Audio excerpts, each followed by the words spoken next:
ஷானு எப்படி இருக்கீங்க ஷானு?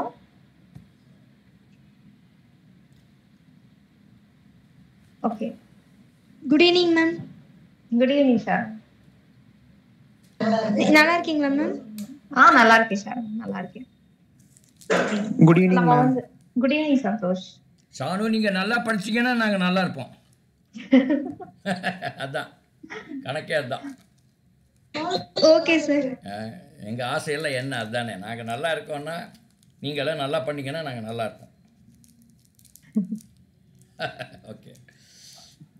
ஸோ நம்ம வந்து லாஸ்ட் கிளாஸ்ல ரெகுலரா அட்டென்ட் பண்றவங்களுக்கு தெரியும், நம்ம வந்து கோஆர்டினேஷன் காம்பவுண்ட்ஸ் டிஸ்கஸ் பண்ணிட்டு இருந்தோம். அதுல வந்து தியரிஸ் மட்டும் இருக்கு. நான் என்ன பிளான் பண்ணியிருக்கேன்னா அந்த தியரிஸ் நான் இன்னைக்கு முடிச்சிடுறேன். Valency bond theory, crystal field theory அதை நான் முடிச்சிடுறேன். அண்ட் இப்போ நம்மளுக்கு வந்து ஒரு மாசம் இருக்கு இல்லைங்களா, ஏப்ரல் மந்த் இருக்கு. ஸோ ஆவரேஜா ஒரு 4 வாரம் நம்மளுக்கு கிளாஸ் இருக்கும், கரெக்டா? அதுல 4 வாரத்துல நான் என்ன பிளான் பண்ணியிருக்கேன்னு சொல்றேன்.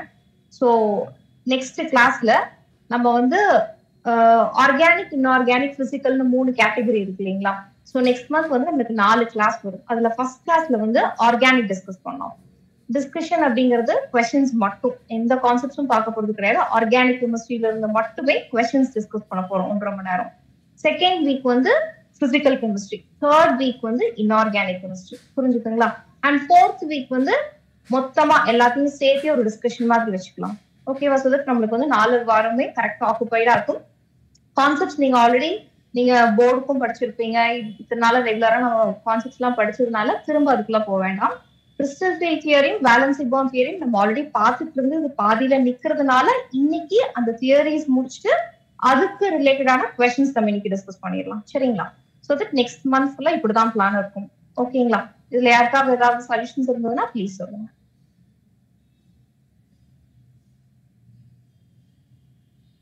ஏதாவது சஜஷன்ஸ் இருக்குங்களா?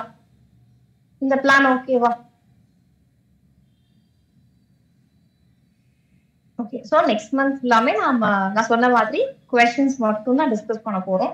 அப்பப்ப அந்த கொஸ்டின்ஸ்க்கு தேவைப்படுற ஏதாவது கான்செப்ட்ஸ் உங்களுக்கு தெரியாம இருந்தா அங்கங்க நம்ம அந்த கான்செப்ட்ஸ் கிளியர் பண்ணி தரோம், சரிங்களா? ஸோ நம்ம லாஸ்ட் கிளாஸ்ல கோஆர்டினேஷன் காம்பவுண்ட்ஸ்ல ஆல்மோஸ்ட் ஐசோமரிசம் வரைக்குமே பார்த்துக்கோம், கரெக்டுங்களா? ஸோ நம்ம வேலன்சி பாண்ட் தியரியும் கிறிஸ்டல் ஃபீல்ட் தியரியும் மட்டும் தான் இருக்கும். வேலன்சி பாண்ட் தியரியில நம்ம என்னெல்லாம் யூஸ்ஃபுல்லா படிப்போம் ஞாபகம் இருக்குங்களா? வேலன்சி பாண்ட் தியரி, கோஆர்டினேஷன் காம்பவுண்ட்ஸ்ல வேலன்சி பாண்ட் தியரி, VBTன்னு சொல்லுவோம் இல்லையா? இந்நேரம் நீங்க எல்லாம் தரோவா இருப்பீங்க, ஆல்ரெடி போர்டு எழுதிட்டு வந்துட்டீங்க. ஸோ வேலன்சி பாண்ட் தியரியில என்னெல்லாம் நம்ம யூஸ்ஃபுல்லா கண்டுபிடிப்போம்? எஸ், செல்வகுமார் சொல்ற மாதிரி ஹைபிரிடைசேஷன் கண்டுபிடிப்போம். அப்புறம்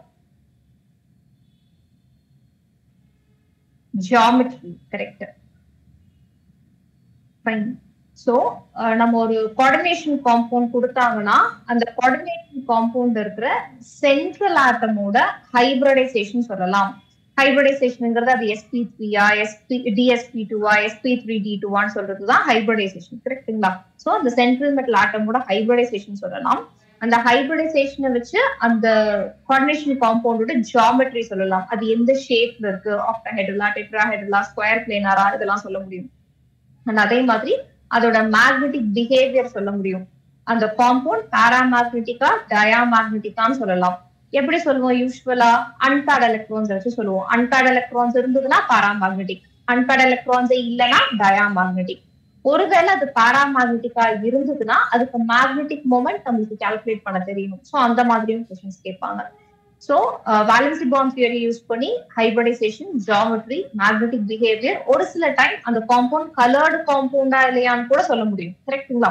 யூஸ்வலா ஒரு காம்பவுண்ட் கலர்டு காம்பவுண்டா இருக்கணும்னா அன்பேர்ட் எலக்ட்ரான்ஸ் இருக்கணும். ஸோ அன்பேர்ட் எலக்ட்ரான்ஸ் இருந்ததுன்னா மோஸ்ட் ஆஃப் த காம்பவுண்ட் கலர்டா தான் இருக்கும், சரிங்களா? ஸோ அது எல்லாமே நம்மளால வேலன்சி பாண்ட் தியரியை வச்சு சொல்லிட முடியும்.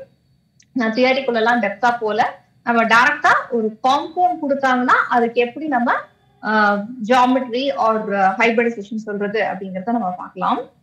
ஸோ ஒரு எக்ஸாம்பிள்ல இருந்து ஆரம்பிச்சுக்கலாம், சரிங்களா?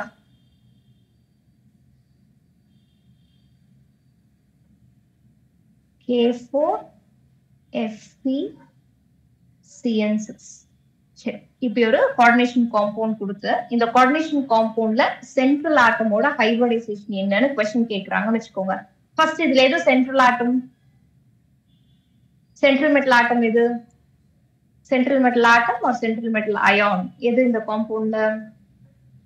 அயன். எஸ், அயன் சொல்றாரு. எஸ். அண்ட் லிகெண்ட் என்னது இதுல? Cyanide ma'am. Cyano group. Correct. And இதோட கோஆர்டினேஷன் நம்பர் எவ்வளவு? மேம் 6. 6. கோஆர்டினேஷன் நம்பர்னா என்னது?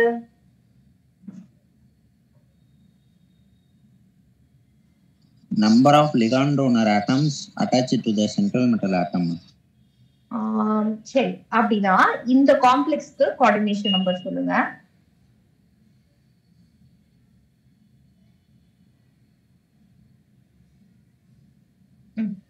இந்த காம்ப்ளெக்ஸ்க்கு கோஆர்டினேஷன் நம்பர் எவ்வளோ? 3 மேம். ஓகே, 3 னு ஒரு ஆன்சர் கேட்டுச்சு. ஷானு 6 ன்னு சொல்றீங்க. ஃபைன். Actually coordination number 6. இப்போ நம்ம அந்த ஸ்டேட்மெண்ட் மட்டும் ஃபர்ஸ்ட் கிளியர் ஆயிக்கலாம்.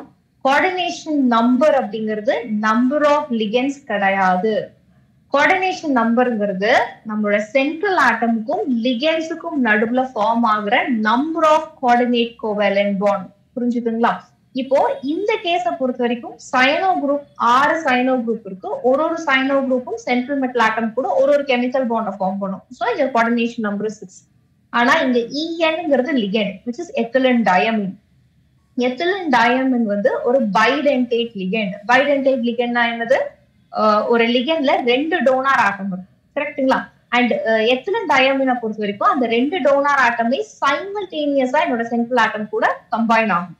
அப்போ ஒரு ethylene diamine 2 chemical Banda form பண்ணுது அப்படின்னா மொத்தமா அங்க 3 ethylene diamine இருக்கு. அப்போ டோட்டலா 6 கெமிக்கல் பாண்ட்ஸ் ஃபார்ம் பண்ணும். ஓகேங்களா? அப்போ இந்த காம்ப்ளெக்ஸோட கோஆர்டினேஷன் நம்பரும் 6 தான், 3 கிடையாது. சோ யூசுவலா ஸ்டூடெண்ட்ஸ் பண்ற தப்பு இந்த நம்பர் ஆஃப் லிகெண்ட்ஸை பார்த்துட்டு கோஆர்டினேஷன் நம்பர் சொல்லுவோம். அப்படி சொல்லவே கூடாது. அந்த லிகெண்டோட டென்சிட்டி பாருங்க, அதனால எவ்வளவு கெமிக்கல் பாண்ட சைமல்டேனியஸா ஃபார்ம் பண்ண முடியுங்கிறத பார்த்துட்டு தான் கோஆர்டினேஷன் நம்பர் சொல்லணும். சரிங்களா? கண்டிப்பா நம்பர் ஆஃப் லிகெண்ட்ஸ் வச்சு கோஆர்டினேஷன் நம்பர் சொன்னீங்கன்னா கண்டிப்பா அது மிஸ்லீட் பண்ணிரும். சோ அதுல கான்ஷியஸா இருக்கணும். சரிங்களா?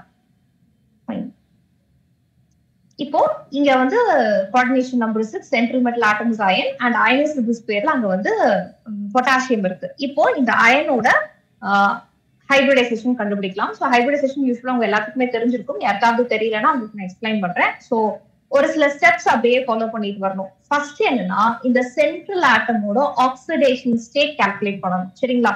சோ இங்க சென்ட்ரல் ஆட்டம் அயன் அதோட ஆக்சிடேஷன் ஸ்டேட் எவ்வளவுன்னு கால்குலேட் பண்ணி சொல்லுங்க. ஆக்சிடேஷன் ஸ்டேட் கால்குலேட் பண்றதுக்கு ஓகே செல்குமார், உங்களோட ஆன்சர் கரெக்டா தப்பான்னு பார்க்கலாம். சோ அயனோட ஆக்சிடேஷன் ஸ்டேட் என்னது? சயனோ குரூப்போட வேலன்சி -1, பொட்டாசியமோட வேலன்சி +1. சோ இதெல்லாம் வச்சு அயனோட ஆக்சிடேஷன் ஸ்டேட் கால்குலேட் பண்ணுங்க. Yes, it is +2. இதுல யாருக்காவது டவுட் இருக்குங்களா? அயன் +2 ஆக்சிடேஷன் ஸ்டேட்ல இருக்குன்னு நான் சொல்றேன். அண்ட் செல்வகுமார் அண்ட் மனோகர் எல்லாருமே வந்து +2ல இருக்குன்னு சொல்றாங்க. அது எப்படி வந்ததுன்னு யாருக்காவது டவுட் இருக்கா? எப்படி போடலாம்? சோ பொட்டாசியம் 4 பொட்டாசியம்ஸ் இருக்கு. பொட்டாசியமோட ஆக்சிடேஷன் ஸ்டேட்டஸ் +1 பிளஸ் அயன் ஒண்ணு தான் இருக்கு. அதோட ஆக்சிடேஷன் ஸ்டேட் தான் நான் கால்குலேட் பண்ணோம். அதனால நான் எக்ஸ்னு வச்சுக்கிறேன். லிகெண்ட் வந்து 6 லிகெண்ட் இருக்கு. சயனோ குரூப்போட oxidation states -1 which is equal to total charge எதுவுமே போடல which is equal to 0.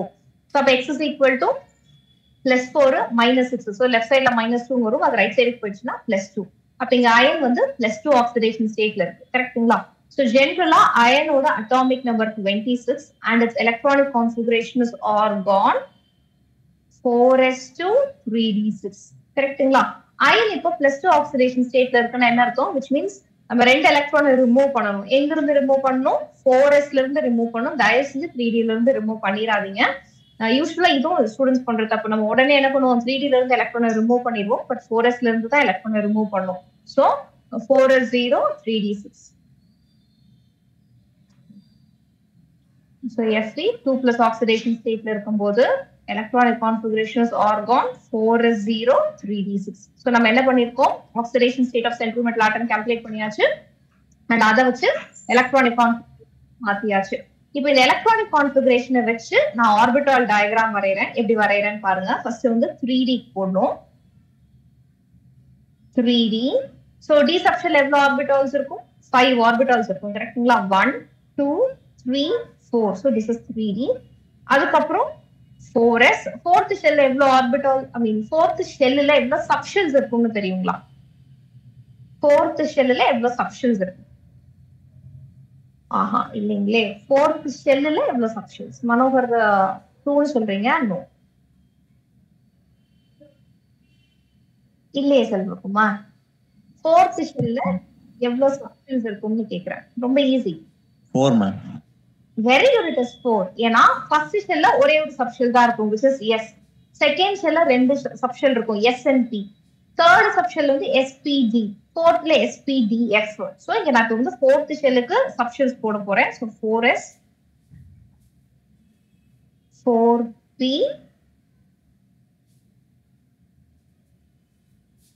4D 4F வரும். ஆனா இப்ப நம்மளுக்கு தேவையில்லாததுனால போடல. ஓகேங்களா? எஸ், இப்போ ஆர்பிட்டால் போட்டாச்சு. இப்ப எலக்ட்ரான்ஸ் ஃபில் பண்ணலாம். 6 எலக்ட்ரான்ஸ் இருக்கு. 6 எலக்ட்ரான்ஸ் ஃபில் பண்ணிடலாம். எப்படி ஃபில் பண்ணும்? ஹன்ஸ் ரூல் படி ஃபில் பண்ணும். 1 2 3 4 5 and 6 எலக்ட்ரான்ஸ் ஃபில் பண்ணிட்டோமா? அடுத்தது சோ ஆக்சிடேஷன் ஸ்டேட் எழுதியாச்சு. அதுக்கப்புறம் எலக்ட்ரானிக் கான்ஃபிகரேஷன் அதுக்கு ஏத்த மாதிரி சேஞ்ச் பண்ணி ஆர்பிட்டால் டயக்ராமே வரைஞ்சாச்சு. அடுத்தது கோஆர்டினேஷன் நம்பர் எவ்வளவோ அவ்வளோ வேக்கண்ட் ஆர்பிட்டால்ஸ் நம்ம செலக்ட் பண்ணணும். பட் வேக்கண்ட் ஆர்பிட்டால்ஸ் செலக்ட் பண்றதுக்கு முன்னாடி இந்த லிகெண்டோட நேச்சர் பாருங்க. லிகெண்ட் வந்து சைனோ குரூப். சைனோ குரூப்ங்கிறது ஸ்ட்ராங் லிகெண்டா வீக் லிகெண்டா?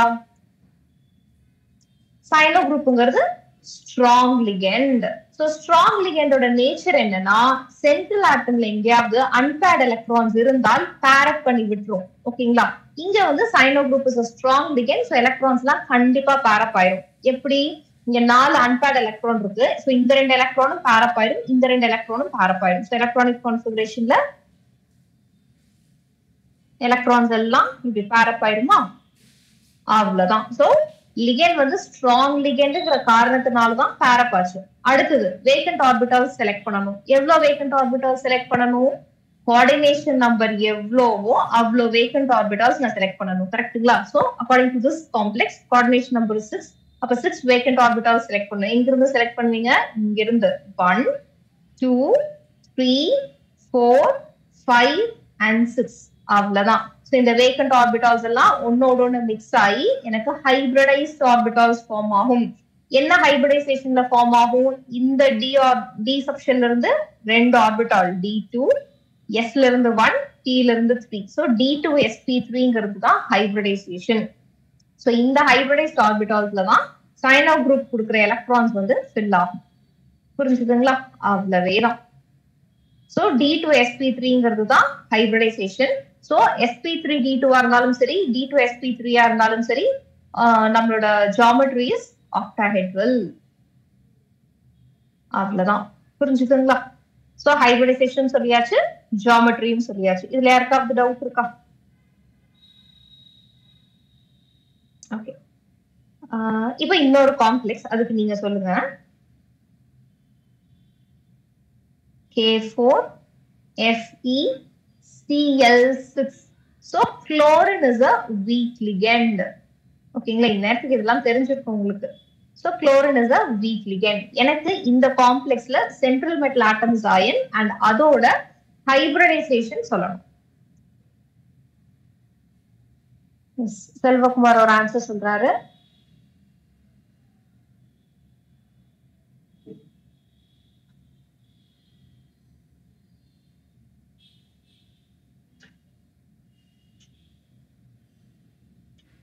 ஓகே, சரி செல்வகுமார், பார்க்கலாம் உங்களோட ஆன்சர் கரெக்டா தப்பான்னு பார்க்கலாம். சோ இங்க அயனோட ஆக்சிடேஷன் ஸ்டேட் என்ன வரும்?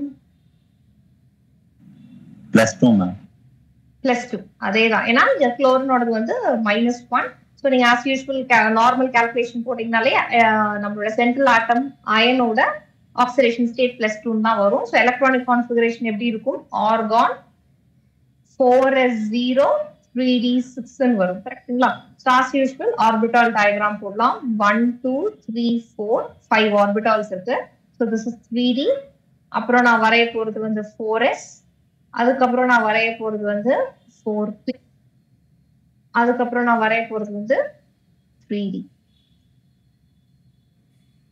ஐ மீன் 4d.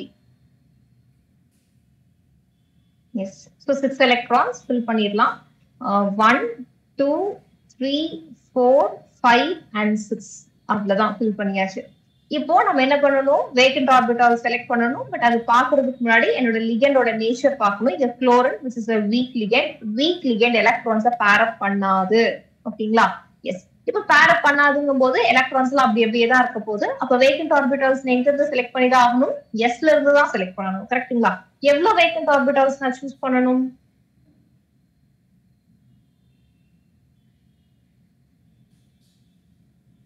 எவ்வளவு வேக்கண்ட் ஆர்பிட்டால்ஸ் நம்ம சூஸ் பண்ணணும்? கோஆர்டினேஷன் நம்பர் எவ்வளவோ அவ்வளவு வேக்கண்ட் ஆர்பிட்டால்ஸ். கரெக்ட்டுங்களா? So coordination number 6. அப்ப 6 வேக்கண்ட் ஆர்பிட்டால்ஸ் செலக்ட் பண்ணணும். 1 2 3 4 5 and 6. So hybridization is S ல 1, P ல 3, D ல 2. So sp3d2 தான் hybridization. So geometry is again octahedral. சரி, இப்போ நம்ம hybridization கத்துக்கிட்டோம் and geometry சொல்ல முடியுது. கரெக்ட்டுங்களா? இப்போ hybridization geometry சொல்லலாம். இப்போ hybridization sp ன்னு வந்ததுன்னா என்ன கண்ணா geometry? இது chemical bondingல படிச்சிருப்பீங்க. linear. sp2 ன்னு வந்ததுன்னா என்ன geometry? trigonal planar. sp3 ன்னு வந்ததுன்னா என்ன geometry? sp3 ன்னு வந்ததுன்னா tetrahedral மேம். எஸ், ஷானு, மனோகர், சந்தியா எல்லாருமே கரெக்டா சொன்னீங்க. டெட்ராஹெட்ரல். dsp2 ன்னு வந்ததுன்னா dsp2 square planar ma'am.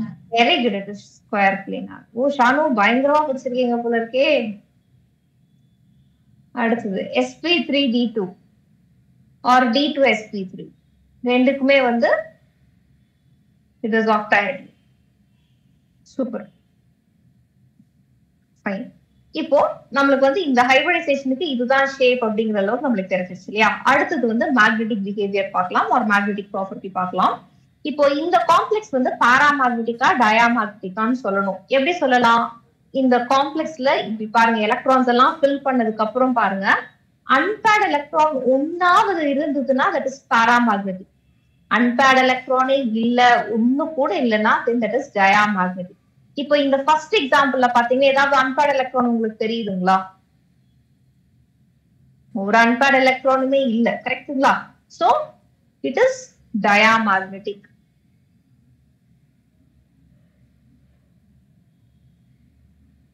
And அன்பேர்ட் electrons இல்ல. கரெக்ட்டுங்களா? யூஸ்வலா ஒரு காம்ப்ளெக்ஸ்ல அன்பேர்ட் எலக்ட்ரான்ஸ் இல்லைனாலோ இல்ல ரொம்ப குறைவான அன்பேர்ட் எலக்ட்ரான்ஸ் இருந்தாலோ அது நம்ம வந்து லோ ஸ்பின் காம்ப்ளெக்ஸ் அப்படின்னு சொல்லுவோம். Low spin complex.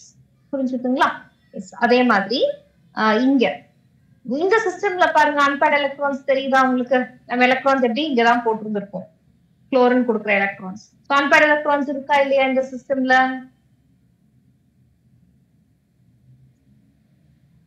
அன்பேர்ட் எலக்ட்ரான்ஸ் இருக்கா இல்லைங்களா? இருக்கு இல்லையா? இங்க 4 அன்பேர்ட் எலக்ட்ரான் இருக்கு. அப்ப கண்டிப்பா இது வந்து பாராமேக்னெட்டிக். சரி, பாராமேக்னெட்டிக்னா கண்டிப்பா அதுக்கு மேக்னெட்டிக் மொமெண்ட் இருக்கும். சோ மேக்னெட்டிக் மொமெண்ட் கால்குலேட் பண்றதுக்கு என்ன ஃபார்முலானா மியூ. மியூ வந்து மேக்னெட்டிக் மொமெண்ட்னு சொல்லலாம், இல்லைன்னா ஸ்பின் ஒன்லி மேக்னெட்டிக் மொமெண்ட் அப்படின்னு சொல்லுவாங்க. அதுக்கு ஃபார்முலா வந்து √n into n+2 and what is the unit? Bohr magneton. And what is n?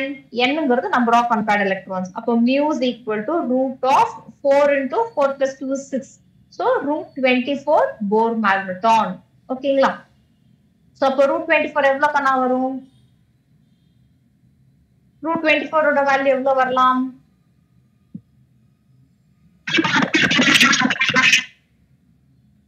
4 point something வரலாம். ஏன்னா √25 வந்து 5.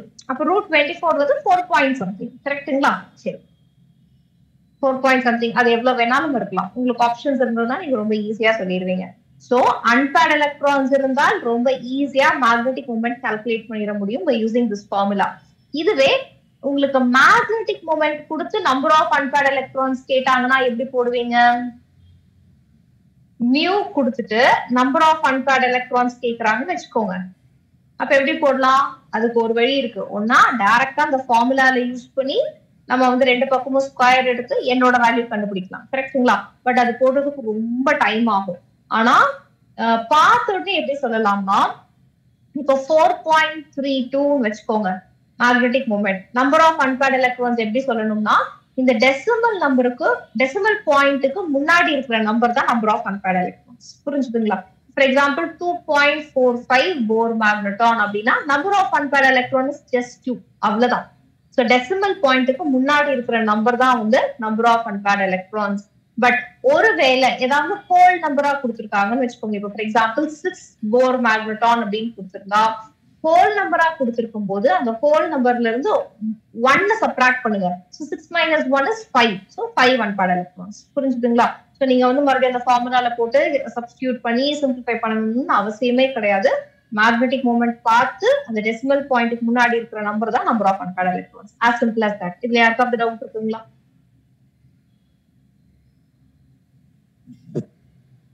ஓகே, இப்போ நம்ம வந்து ரெண்டு எக்ஸாம்பிள்ஸ் பார்த்தோம். அதுல 2 ஹைபிரிடைசேஷன் பார்த்தோம். ஒன்னு வந்து D2sp3 அண்ட் இன்னொன்னு வந்து sp3d2. இது ரெண்டுமே ஆக்டாஹெட்ரல் ஜியோமெட்ரி தான். பட் இதுல ஒரு குட்டி டிஃபரன்ஸ் இருக்கு.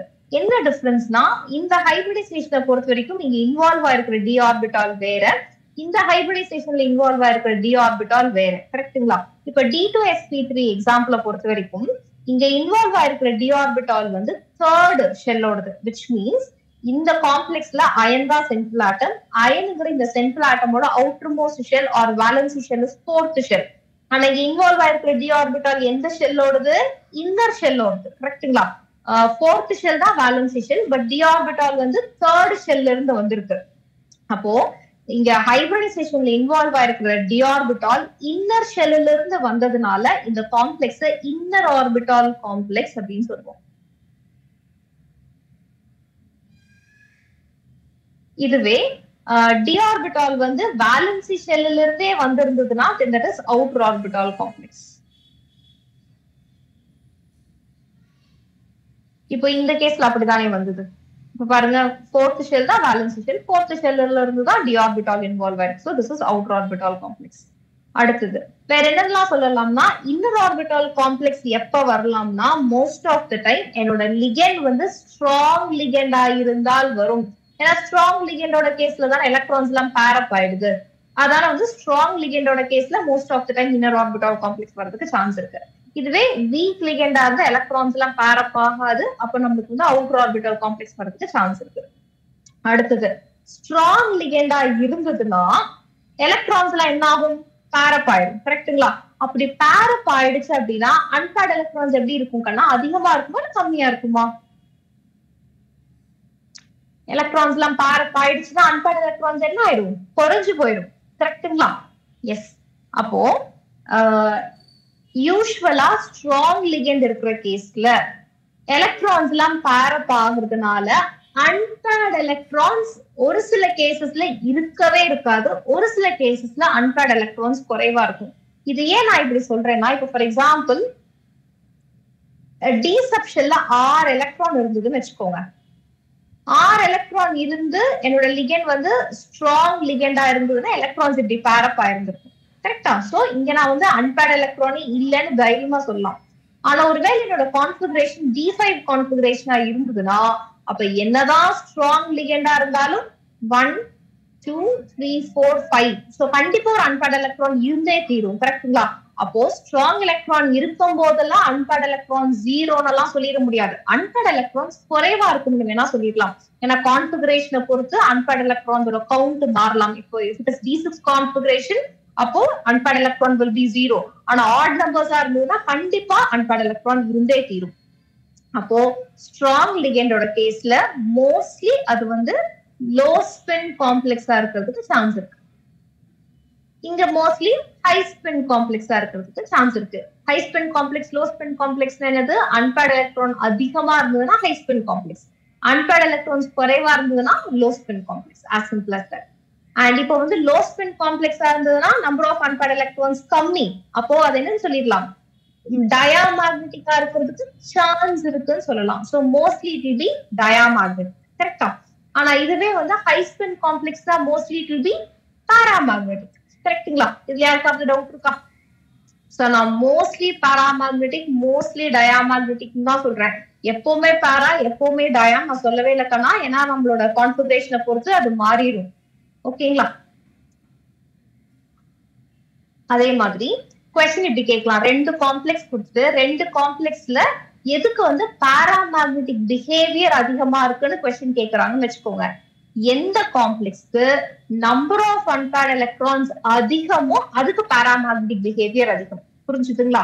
சோ பாராமேக்னெட்டிக்கா இல்லையான்னு கண்டுபிடிச்சிருவீங்க. அன்பேர்ட் எலக்ட்ரான்ஸ் இருந்தாலே பாராமேக்னெட்டிக். ஆனா இதுல எதுக்கு பாராமேக்னெட்டிக் பிஹேவியர் அதிகம்னு கேட்டா எதுக்கு நம்பர் ஆஃப் அன்பேர்ட் எலக்ட்ரான்ஸ் அதிகமோ அதுக்கு பாராமேக்னெட்டிக் பிஹேவியர் அதிகம்.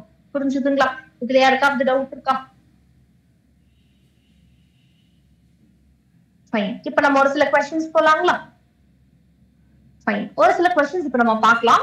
கொஸ்டின்ஸ் டிஸ்கஸ் பண்ணும்போது உங்களுக்கு வந்து புது புது பாயிண்ட்ஸ் நீங்க எக்ஸ்ட்ராவும் தெரிஞ்சுப்பீங்க. ஓகேங்களா? சோ இப்ப நம்ம கான்செப்ட்ல இருந்து டிஸ்கஸ் பண்றது இல்லாம ஒரு சில விஷயம் நம்ம கொஸ்டின்ஸ் டிஸ்கஸ் பண்ணும்போதும் நம்ம தெரிஞ்சுப்போம். சோ அப்படிப்பட்ட ஒரு கொஸ்டின் தான் இப்ப நான் உங்களுக்கு கேட்க போறது.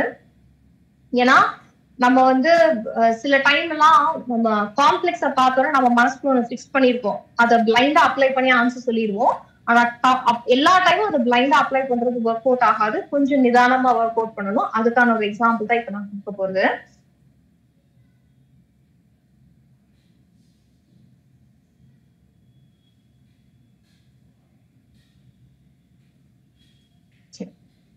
இந்த காம்ப்ளெக்ஸ்க்கு எனக்கு ஹைபிரிடைசேஷன், இது அவுட்டர் ஆர்பிட்டால் காம்ப்ளெக்ஸா இன்னர் ஆர்பிட்டால் காம்ப்ளெக்ஸா, பாராமேக்னெட்டிக்கா டயாமேக்னெட்டிக்கா, if it is paramagnetic what is its magnetic moment, எனக்கு இதெல்லாம் வேணும்.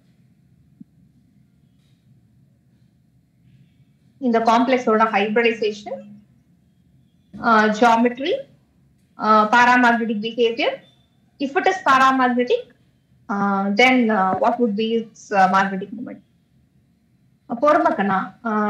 செல்வகுமார் மறுபடியும் உங்களோட ஆன்சர் பாருங்க கண்ணா.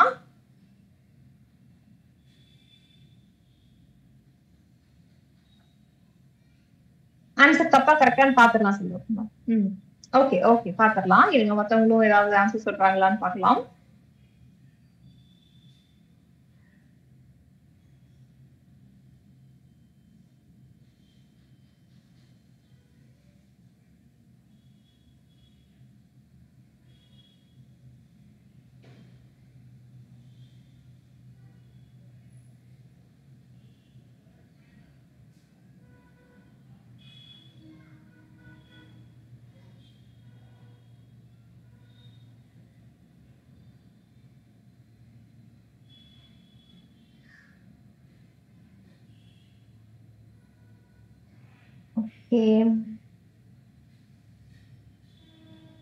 ஓகே கார்த்திகா, சரி ஓகே கண்ணா. ஒரு 30 செகண்ட்ஸ் டைம் கொடுப்போம். மத்தவங்க என்ன ஆன்சர் சொல்றாங்கன்னு பாக்கலாம். இல்லைன்னா உங்களுக்கு நான் இந்த காம்ப்ளெக்ஸ் வச்சு நான் உங்களுக்கு எக்ஸ்பிளைன் பண்றேன். சரியா?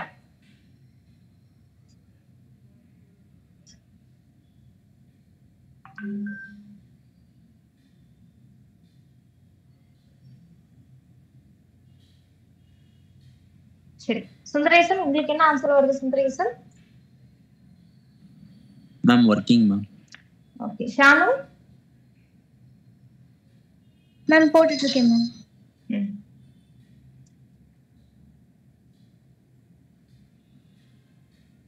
தத்வதிகா D2sp3, சந்தியாக்கு D2sp3. சூப்பர். ஆமாக்கா நான் 12th சிலபஸ். கார்த்திகா நீங்க எத்தனாவது? 11th 12th?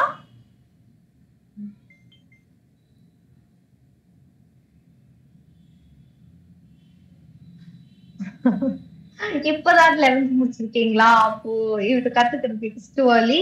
சோ நீங்க உங்களுக்கு புரியாததால நீங்க ஒண்ணும் கவலைப்பட வேண்டியது இல்லை. சரிங்களா? ஓகே சுந்தரேசன். ஓகே கார்த்திகா, அப்ப நீங்க என்ன நடக்குதுங்கிறத பொறுமையா கவனிச்சுட்டு வாங்க. ஏன்னா இதுக்கு fundamentals, ligand, central metal atom இதெல்லாம் தெரியணும். அப்பதான் நம்மளால போட முடியும். 12th முடிச்சுட்டு உங்களுக்கு தெரியலன்னு எனக்கு ரொம்ப கஷ்டமா போச்சு. அப்படிலாம் இல்ல 11th தானே, you have time. So coordination காம்பவுண்டோட ஃபண்டமெண்டல்ஸ் தெரிஞ்சிச்சுன்னா இது ஈஸியா இருக்கும். சரிங்களா? நீங்க ரிலாக்ஸ்டா கவனிச்சுட்டே வாங்க. ஓகே பரவாயில்லையே, புரியலன்னு தைரியமா சொல்றீங்களா? அதுவே பெரிய விஷயம் தான். சூப்பர். ஓகே சோ எல்லாருமே ஆன்சர் சொல்லிட்டீங்க. சோ D2sp3 அண்ட் பாராமேக்னெட்டிக்கா டயாமேக்னெட்டிக்குங்களா? சுந்தரேசன் பாராமேக்னெட்டிக்னு சொல்றாரு.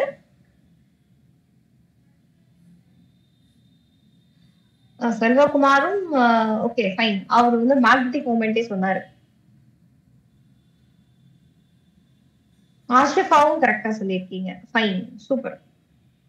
அப்போ மனோகர், ஓகே மனோகர் வந்து டயாமேக்னெட்டிக்னு சொல்றாரு இல்லையா? சரி நம்ம பாத்துடலாம். யாருக்காவது புரியாதவங்க யாராவது இருந்தீங்கன்னா கவனிச்சுக்கோங்க. ஆஸ் யூஷுவல் வேலன்சி பாண்ட் தியரியில இருந்து நம்ம அப்ளை பண்ண போறோம். ஸோ வேலன்சி பாண்ட் தியரியில நான் ஃபர்ஸ்ட் என்ன சொல்லியிருக்கேன்? சென்ட்ரல் ஆட்டமோட ஆக்சிடேஷன் ஸ்டேட் கால்குலேட் பண்ணுங்கன்னு சொல்லியிருக்கேன். ஸோ இந்த காம்ப்ளெக்ஸை பொறுத்த வரைக்கும் பார்த்த உடனே தெரிஞ்சிச்சு இங்க குரோமியம் வந்து +3 ஆக்சிடேஷன் ஸ்டேட்ல இருக்குன்னு. எப்படி சொன்னேன்? இதை மட்டும் வச்சு சொல்லல, இந்த லிகெண்ட் என்ன லிகெண்ட்னு பார்க்கணும். Water is a neutral ligand. அப்போ குரோமியமோட ஆக்சிடேஷன் ஸ்டேட் நான் கால்குலேட் பண்ண which is x. அங்க வந்து 6 லிகெண்ட் இருக்கு and 6 லிகெண்டுக்குமே charge 0 which is equal to +3. So x வந்து +3. So குரோமியம் வந்து +3 ஆக்சிடேஷன் ஸ்டேட்ல இருக்கு. குரோமியமோட அட்டாமிக் நம்பர் வந்து 24 and what is its configuration? Argon. குரோமியமோட எலக்ட்ரானிக் கான்ஃபிகரேஷன் என்னக்கன்னா ஆர்கான் 4s1 3d5. இந்த தப்பு பண்ணிடாதீங்க, கரெக்டா எழுதணும். 4s1 3d5. நம்ம as usual கான்ஃபிகரேஷன் எழுதிடக்கூடாது, எக்ஸெப்ஷனல் கான்ஃபிகரேஷன் இருக்கு இல்லையா? So chromium வந்து 3+ oxidation state இருக்குன்னா we have to remove 3 electrons. 1 electron from 4s and 2 electrons from 3d. So chromium ஓட configuration என்ன வரும்? argon 4s0 and 3d. இதுல இருந்து 2 electron remove பண்ணிட்டா 3d3. So orbital diagram போடலாம். 1 2 3 4, அதுக்கப்புறம் 4s, அப்புறம் 4p, அதுக்கப்புறம் 1 2 3 4 5. Yes, this is 3d, this is 4s, this is 4p and this is 4d. அப்போ இங்க 3 electrons இருக்கு, electrons fill பண்ணிடலாம். 1 2 3. இப்போ நம்ம வேக்கன்ட் ஆர்பிட்டால்ஸ் சூஸ் பண்ணுவோம். நம்ம யூஸ்வலா என்ன பண்ணுவோம்? லிகெண்ட் வந்து ஸ்ட்ராங் லிகெண்டா வீக் லிகெண்டான்னு பார்ப்போம். This is a week ligand. Electrons பேர் பண்ணணும்னு அவசியமே கிடையாது. அதே மாதிரி இங்க வந்து நம்பர் ஆஃப் லிகெண்ட் வந்து 6 அண்ட் வாட்டர் வந்து monodentate ligand. So coordination number 6. அப்ப வேக்கன்ட் ஆர்பிட்டால்ஸ் எங்க சூஸ் பண்ணும்? 6 வேக்கன்ட் ஆர்பிட்டால்ஸ் சூஸ் பண்ணும். ஸோ எங்க இருந்து சூஸ் பண்ணும்? ஆப்வியஸ்லி இங்க இருந்து தான். 1 2 3 4 5 6. ஓகேங்களா? ஸோ ஹைபிரிடைசேஷன் என்னன்னு வரும்? D2sp3 வரும். புரிஞ்சுதுங்களா? சோ இதுல நம்ம எங்கெல்லாம் தப்பு பண்ணிடக்கூடாதுன்னா, 6னோட நம்ம என்ன நினைப்போம்? Coordination number 6. அப்போ ஹைபிரிடைசேஷன் வந்து sp3d2 வரணும், இல்லைன்னா d2sp3 வரணும்னு நம்ம மனசு பிக்ஸ் பண்ணிருக்கோம். கரெக்டுங்களா? ஆனா வாட்டர் ஒரு நியூட்ரல், வாட்டர் வந்து ஒரு வீக் லிகெண்டுங்கிறதுனால நம்ம ஃபர்ஸ்ட் நம்ம sp3d2 தான் நினைச்சுப்போம். ஆனா நீங்க கரெக்டா ஆர்பிட்டால் டயக்ராம் போட்டு பார்த்தா தான் தெரியும் it is not sp3d2, actually it is d2sp3. கரெக்டுங்களா? சோ இதுதான் நம்மளுக்கு நம்ம மனசுக்கு ஒண்ணு பிக்ஸ் பண்ணிருப்போம். அப்படியே ஆன்சர் வரணும்னு அவசியமே கிடையாது. ஒரு தடவை இந்த ஆர்பிட்டால் டயக்ராம் போட்டு செக் பண்ணிடுறோம். அதுக்காக தான் இந்த எக்ஸாம்பிள் கொடுத்தேன். புரியுதுங்களா? நான் என்ன சொல்றேன்னு புரியுதா? சோ நம்மளோட கோஆர்டினேஷன் நம்பர் எப்ப 6 வருதோ அப்ப நம்ம கண்டிப்பா sp3d2 இல்லைன்னா d2sp3 பிக்ஸ் பண்ணிருப்போம். ஆனா அதை போட்டு பார்த்து கன்ஃபார்ம் பண்ணிடணும். புரியுதுங்களா? இதுல பாருங்க, என்னதான் நியூ வாட்டர் வந்து ஒரு வீக் லிகெண்டா இருந்தாலும் நம்மளுக்கு d2sp3 தான் வருது. ஏன்னா ஆர்பிட்டால் உள்ள ஆல்ரெடி எம்டியா இருக்கு. அதனால இன்னர் டி ஆர்பிட்டால் இருந்து தான் எடுத்துருப்போம். எஸ், அப்போ hybridisation is d2sp3 and if it is d2sp3 obviously the geometry is octahedral and the number of unpaired electron is 3. அப்போ magnetic moment வந்து 3 point something வரும். கரெக்ட்டுங்களா? இல்ல யாருக்காவது டவுட் இருக்கா?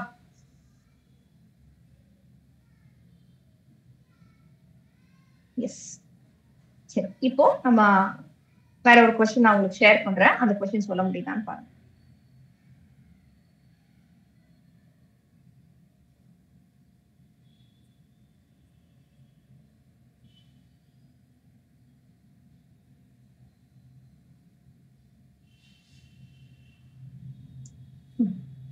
Which one of the following is an outer orbital complex and exhibit paramagnetic behavior? ரெண்டு question இருக்கு. அதாவது எந்த காம்ப்ளெக்ஸ் அவுட்டர் ஆர்பிட்டால் காம்ப்ளெக்ஸாவும் இருக்கு அண்ட் பாராமேக்னெட்டிக் பிஹேவியர் கொடுக்குதுன்னு கேக்குறாங்க. சோ ரெண்டையும் நீங்க செக் பண்ணணும். Outer orbital complex and paramagnetic behaviour ரெண்டையும் செக் பண்ணி எனக்கு ஆன்சர் சொல்லுங்க.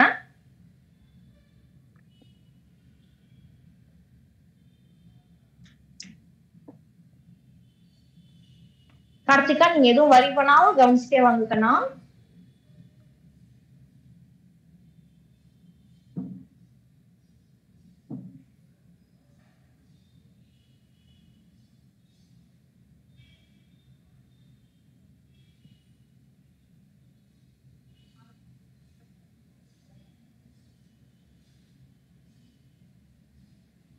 அண்ட் கார்த்திகா உங்களுக்கு நான் இன்னொரு ஆப்ஷன் சொல்றேன். ரொம்ப கியூரியஸா இருந்ததுன்னு வச்சுக்கோங்க, என்ன நடக்குதுன்னு தெரியலன்னு ஏதாவது உங்களுக்கு ரொம்ப கியூரியாசிட்டி இருந்ததுன்னா இதுக்கு முன்னாடி கிளாஸ் சார் அப்லோட் பண்ணியிருப்பாரு யூடியூப்ல, அதுல போய் பாருங்க. கம்ப்ளீட்டா நம்ம டிஸ்கஸ் பண்ணியிருப்போம் ஃபண்டமெண்டல்ஸ் எல்லாம். சரிங்களா?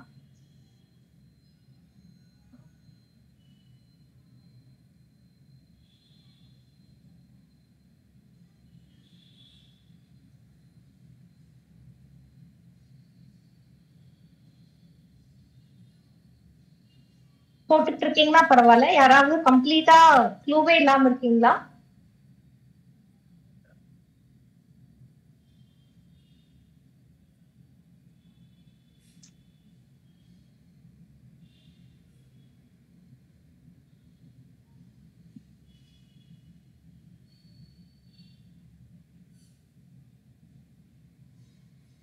வர்ஷா போட்டுட்டு இருக்கீங்களா? வர்ஷா, இல்ல க்ளூ வேணுங்களா?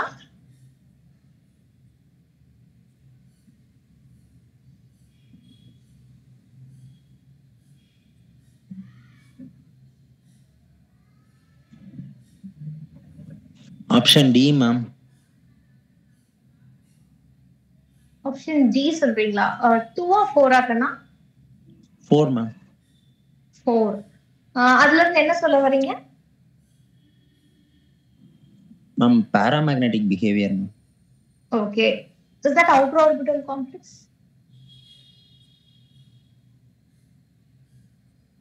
ரெண்டுமே செக் பண்ணுமே. நாட் ஒன்லி பாராமேக்னெட்டிக், அது வந்து அவுட்டர் ஆர்பிட்டல் காம்ப்ளெக்ஸும் அவுட்டர் ஆர்பிட்டல் காம்ப்ளெக்ஸுமான சேர்ந்து பார்க்கணும். மேம் மீதி 3 ஆப்ஷனும் கிடையாது மேம். அப்படிங்களா? இன்னொரு தடவை செக் பண்ணுங்க சுந்தரேசன்.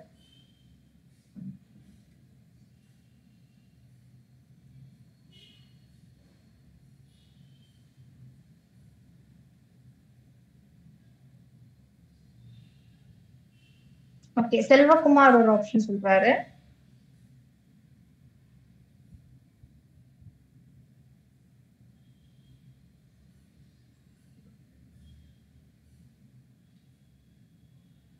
ஓகே, சரி பாத்துடலாம். வேற யாராவது ஆன்சர் சொல்றீங்களா? நான் வெயிட் பண்றேன். ஆஷிபா ஒரு ஆன்சர் சொல்றாங்க. ஓகே, செல்வகுமார் ஏன் ஆப்ஷனை மாத்திட்டீங்க? ஒரே மாதிரி இப்படி மாத்த முடியாது தானே? ஏன் கண்ணா?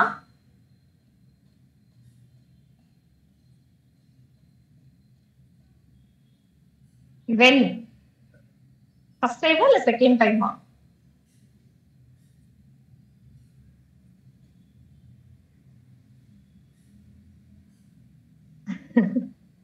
சரி பாப்போம், எந்த டைம்னு பார்க்கலாம். ஓகே ஃபைன், சரி நம்ம சேர்ந்து ஒர்க் அவுட் பண்ணுவோம். சரிங்களா? எல்லாம் மாத்தி மாத்தி ஆப்ஷன் சொல்றீங்க, அதனால ஒரு ஆப்ஷன் எங்கேயுமே வரலையே. சரி, ஃபர்ஸ்ட் ஆப்ஷன் ஒர்க் அவுட் பண்ணி பார்ப்போமா? ஃபர்ஸ்ட் இருக்கிறதுனால நான் எந்த ஆர்டர்லயும் போல. ஃபர்ஸ்ட் ஆப்ஷன் ஒர்க் அவுட் பண்ணி பார்ப்போம். இப்போ நிக்கல். நிக்கல் வந்து ஆஸ் யூஸ்வல் என்ன பண்ணணும்? வேலன்சி பாண்ட் தியரி படி ஆக்சிடேஷன் ஸ்டேட் கால்குலேட் பண்ணணும். கரெக்ட்டுங்களா? நிக்கல் என்ன ஆக்சிடேஷன் ஸ்டேட்ல இருக்கு?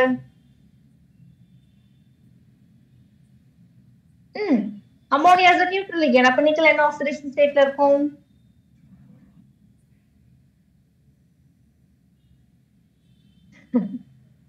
Two plus oxidation state. Selvakumar புரிஞ்சிருச்சா?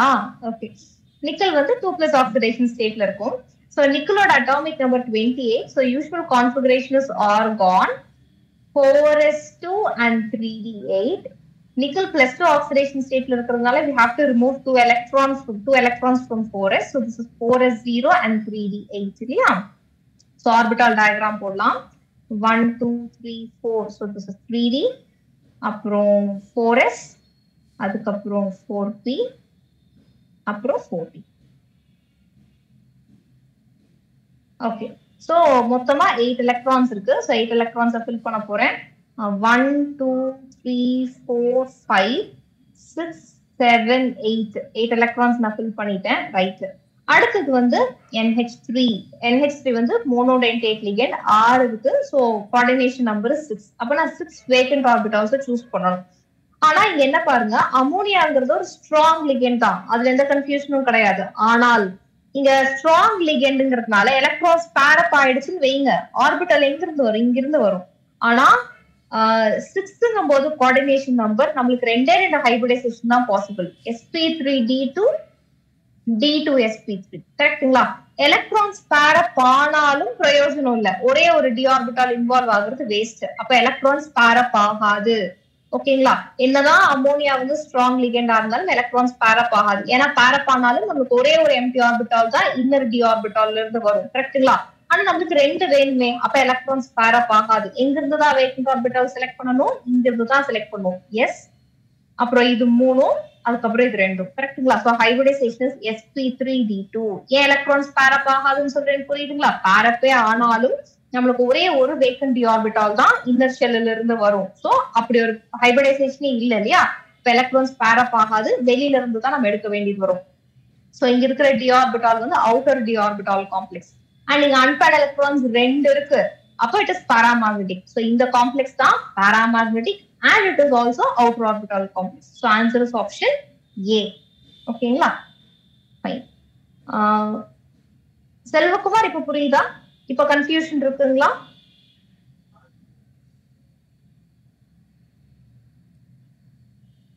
ஓகே கண்ணா, ஃபைன். சோ இதுவும் உங்களோட டேக் அவே பாயிண்ட் தான். இதுவும் கொஞ்சம் வித்தியாசமா இருக்கு இல்லையா? நம்ம வந்து ஸ்ட்ராங் லிகெண்ட்னா பேரப் ஆகுங்கிறது மட்டும் தான் நம்ம மனசுல பிக்ஸ் பண்ணிருக்கோம். இங்க ஒரு சில சினாரியோஸ்ல பேரப்பும் ஆகாமையும் இருக்கு. கரெக்டா? ஏன்னா அந்த ஹைபிரிடைசேஷனுக்கு பொருத்தமான ஆர்பிட்டால் நம்பர் ஆஃப் ஆர்பிட்டால்ஸ் இங்க வரல. சோ எலக்ட்ரான்ஸ் பேரப் ஆகல, நம்ம அவுட்டர் ஷெல்ல இருந்து தான் எடுக்க வேண்டியதா. So answer is option 1. நிறைய பேர் கரெக்டா சொன்னீங்க, very good guys. Second question. Of the following complex ions which is diamagnetic in nature? Take walk டக்குன்னு சொல்லிடுவீங்க, சொல்லுங்க பாப்போம்.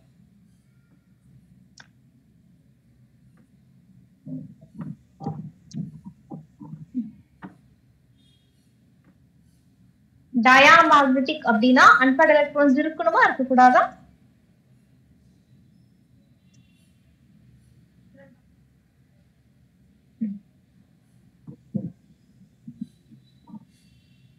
அன்பேர்ட் எலக்ட்ரான்ஸே இருக்க கூடாது. கரெக்டா? சோ எனக்கு வந்து okay fine, 5 answer. Okay fine, 5 ஆன்சர்ல 4 answer ஒரே மாதிரி சொல்லியிருக்கீங்க. ஆன்சர் சொல்லிட்டுமா? ஆன்சர் வந்து செகண்ட் ஆப்ஷன். சோ இங்க பார்த்தாலே தெரியுது, இங்க இருக்கிறதெல்லாம் வந்து ரொம்ப வீக்கான லிகெண்ட். இந்த சைனோ குரூப் வந்து ஸ்ட்ராங் லிகெண்ட். நீங்க டக்குன்னு இந்த காம்ப்ளெக்ஸ் எடுத்து ஒர்க் அவுட் பண்ணி பாருங்க. ஆஸ் யூஸ்வல் கம்ப்ளீட்டா ஒர்க் அவுட் பண்ணி பார்த்து அங்க அன்பேர்ட் எலக்ட்ரான்ஸ் இருக்கா இல்லையான்னு செக் பண்ணுங்க. அங்க அன்பேர்ட் எலக்ட்ரான்ஸ் வராது, ஏன்னா கம்ப்ளீட் எலக்ட்ரான்ஸ் எல்லாம் பேரப் ஆயிடும். அண்ட் ஹைபிரிடைசேஷன் என்ன வருதுன்னு சொல்லுங்க பார்ப்போம். ஹைபிரிடைசேஷன் வந்து dsp2 வரும். புரிஞ்சுதுங்களா? So answer is option 2. யாருக்காவது கன்ஃபியூஷன் இருக்கா? நான் யாருக்காவது போட்டு காமிக்கணுங்களா?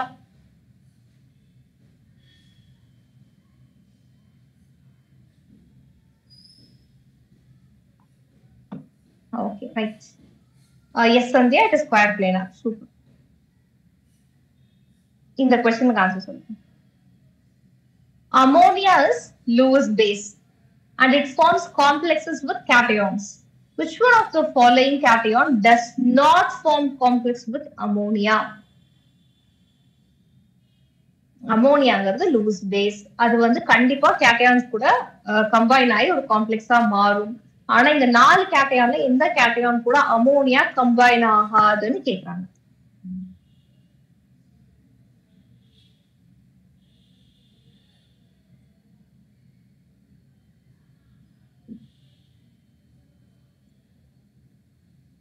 ஓகே, சோ ஒரு காம்ப்ளெக்ஸா இருக்கணும்னா, ஒரு காம்ப்ளெக்ஸ் ஃபார்ம் ஆகணும்னா என்னென்ன கண்டிஷன்ஸ் அப்படின்னு ஒண்ணு இருக்கு இல்லைங்களா?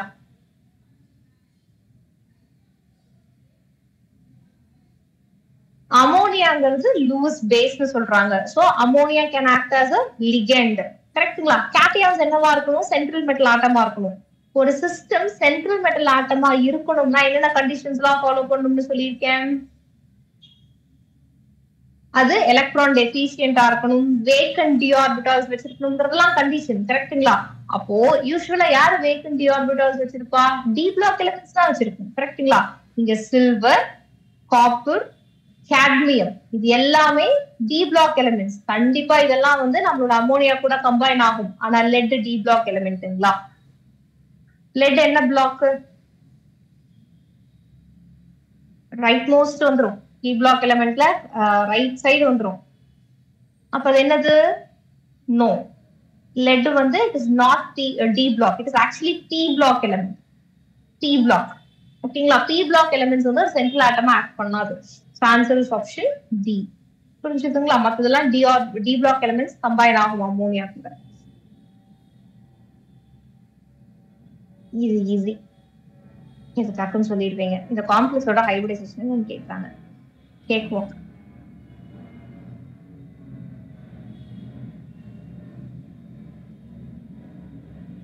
Yes, it is DSP2. Answer is option C. So if யாருக்காவது கிளாரிஃபிகேஷன் வேணும்னா சொல்லுங்க, கண்டிப்பா கிளாரிஃபை பண்றேன். இல்லைன்னா அதுக்கு போகலாம். திருப்பலாமா? Okay, fine. The pair having same magnetic moment is dash. ஒரு ஆப்ஷன்லயும் ஒரு பேர் கொடுத்திருக்காங்க. எந்த பேருக்கு சேம் மேக்னெட்டிக் மொமெண்ட் வரும்னு கேக்குறாங்க. சோ மேக்னெட்டிக் மொமெண்ட் ஈக்குவலா வரணும்னு செக் பண்ணணும்னு அவசியமே இல்லை. அன்பேர்ட் எலக்ட்ரான்ஸ் மட்டும் செக் பண்ணுங்க. If number of unpaired electrons are same, அப்ப கண்டிப்பா மேக்னெட்டிக் மொமெண்ட்டும் சேமா தான் வரும்.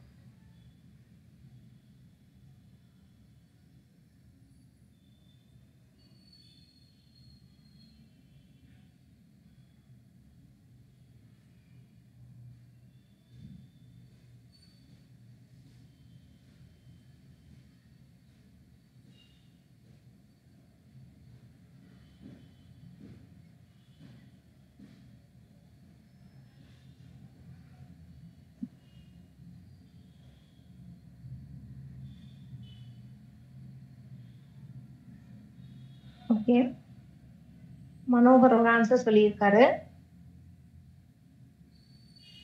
செல்வகுமார் ஒரு ஆன்சர் சொல்றீங்க.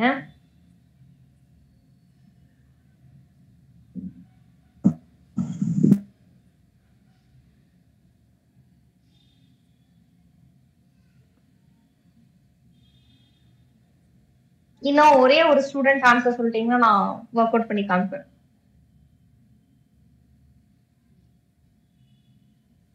மேக்னெட்டிக் மொமெண்ட் ஈக்குவலா வரணும்னு சொல்றாங்க. சோ ஒரு ஆப்ஷனையும் எடுத்து சென்ட்ரல் ஆட்டமோட ஆக்சிடேஷன் ஸ்டேட் கால்குலேட் பண்ணி அன்பேர்ட் எலக்ட்ரான்ஸ் தான் செக் பண்ணுங்க.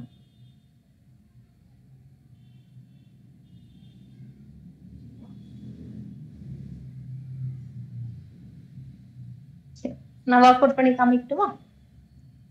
Okay, so first option as usual first அதுல இருந்து ஒர்க் அவுட் பண்ணி பார்ப்போம்.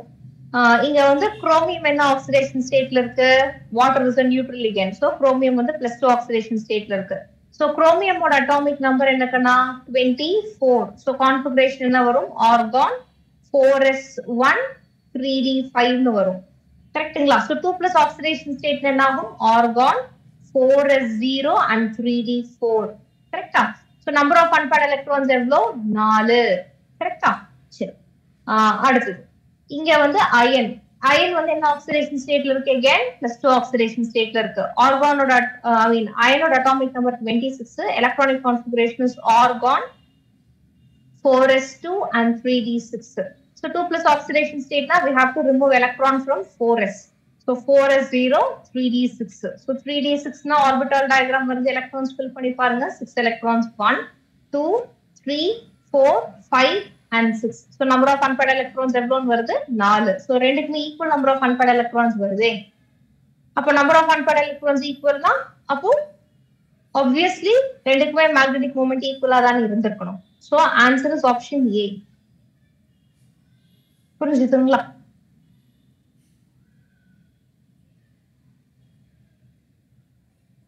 ஓகே,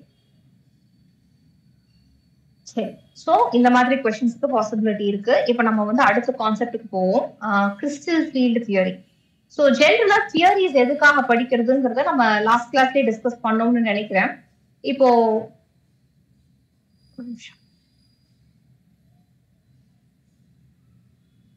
எதுக்காக கண்ணா தியரிஸ் படிக்கிறது? எதுக்காக நம்ம இத்தனை தியரிஸ் படிக்க வேண்டியது இருக்கு? To find the nature of the coordination compounds. Yes. நேச்சர்னா எந்த மாதிரி ப்ராப்பர்ட்டி நீங்க சொல்றீங்க? கலர், அதோட காம்ப்ளெக்ஸோட ஸ்ட்ரக்சர். Correct sir. எஸ்.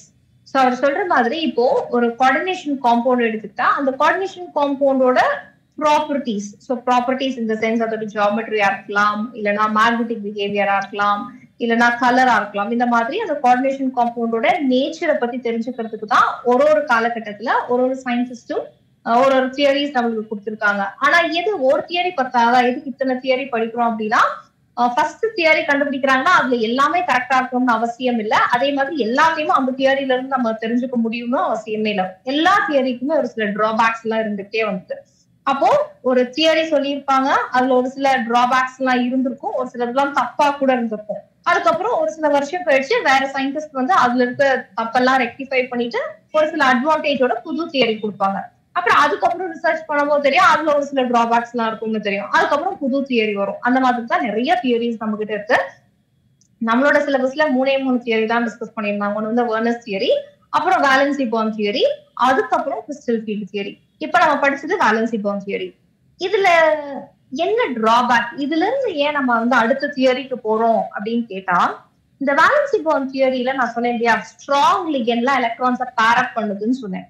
ஆனா எப்படி பேர் பண்ணுது, எப்படி ஒரு லிகெண்ட்னால எலக்ட்ரான்ஸை பேர் பண்ண முடியுங்கிறத வேலன்சி பாண்ட் தியரினால எக்ஸ்பிளைன் பண்ண முடியல. எப்படி அந்த பேரிங் நடக்குதுங்கிறத வேலன்சி பாண்ட் தியரினால எக்ஸ்பிளைன் பண்ண முடியல. இன்னொரு முக்கியமான டிராபேக் என்ன அப்படின்னா, இப்போ most of the coordination compound வந்து கலர்டு காம்பவுண்ட். ஆனா அந்த கலருக்கு என்ன ரீசன் அப்படிங்கறதையும் வேலன்சி பாண்ட் தியரினால எக்ஸ்பிளைன் பண்ண முடியல. இது ரெண்டுமே ரொம்ப முக்கியமான டிராபேக். ஒண்ணு வந்து எப்படி எலக்ட்ரான்ஸ் எல்லாம் பேர் அப் ஆகுதுன்னு சொல்ல முடியல, அண்ட் அதே மாதிரி ஏன் கோஆர்டினேஷன் காம்பவுண்ட்ஸ் எல்லாம் கலர்டா இருக்குங்கிறதையும் வேலன்சி பாண்ட் தியரினால எக்ஸ்பிளைன் பண்ண முடியல. இது ரெண்டும் பெரிய டிராபேக். இதை தெரிஞ்சுக்கிறதுக்கு தான் நம்ம அடுத்த தியரிக்கு வரோம். It's called crystal field theory, CFT அப்படின்னு நம்ம சொல்லுவோம். வேலன்சி பாண்ட் தியரியில நம்ம நிறைய ஜியாமெட்ரிஸ் படிச்சோம். நிறைய விதமான ஜியாமெட்ரிக்கு வேலன்சி பாண்ட் தியரி அப்ளிகபிள். அதே மாதிரி தான் எல்லா ஜியாமெட்ரிக்கும் கிறிஸ்டல் ஃபீல்ட் தியரியும் அப்ளிகபிள். பட் நம்மளோட சிலபஸ்ல கிறிஸ்டல் ஃபீல்ட் தியரியை வந்து ஆக்டாஹெட்ரல் காம்ப்ளெக்ஸ்க்கும் டெட்ராஹெட்ரல் காம்ப்ளெக்ஸ்க்கும் மட்டும்தான் அப்ளை பண்ணியிருக்காங்க. சரிங்களா? அதாவது சிலபஸ்ல அவ்வளவுதான் இருக்கும். ஆக்டாஹெட்ரல் காம்ப்ளெக்ஸ்க்கும் டெட்ராஹெட்ரல் காம்ப்ளெக்ஸ்க்கும் மட்டும்தான் அப்ளை பண்ணி காமிச்சிருக்காங்க. பட் கிறிஸ்டல் ஃபீல்ட் தியரிங்கிறது எல்லா காம்ப்ளெக்ஸ்க்கும் அப்ளை பண்ணலாம். சரி,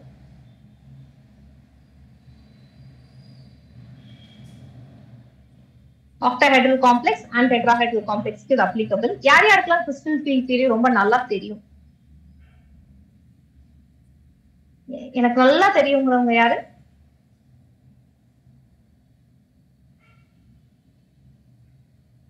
சரி, யார் யாருக்கெல்லாம் தெரியவே தெரியாது, ரொம்ப கன்ஃபியூஷனா இருக்குன்னு சொல்றவங்க யாரு?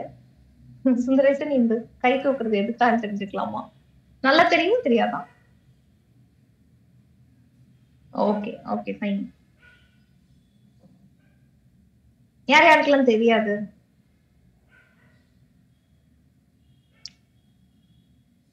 தெரியும்னு சொன்னதுக்கும் ரெஸ்பாண்ட் பண்ணல, தெரியாதா கேட்டதுக்கும் ரெஸ்பாண்ட் பண்ணல. அப்புறம் எப்படி எடுத்துக்கணும்? ஓரளவுக்கு தெரியும்னு எடுத்துக்கிட்டுமா? ஓகே, சந்தோஷ்க்கு தெரியும்னு எடுத்துக்கிட்டுமா? சந்தோஷ்,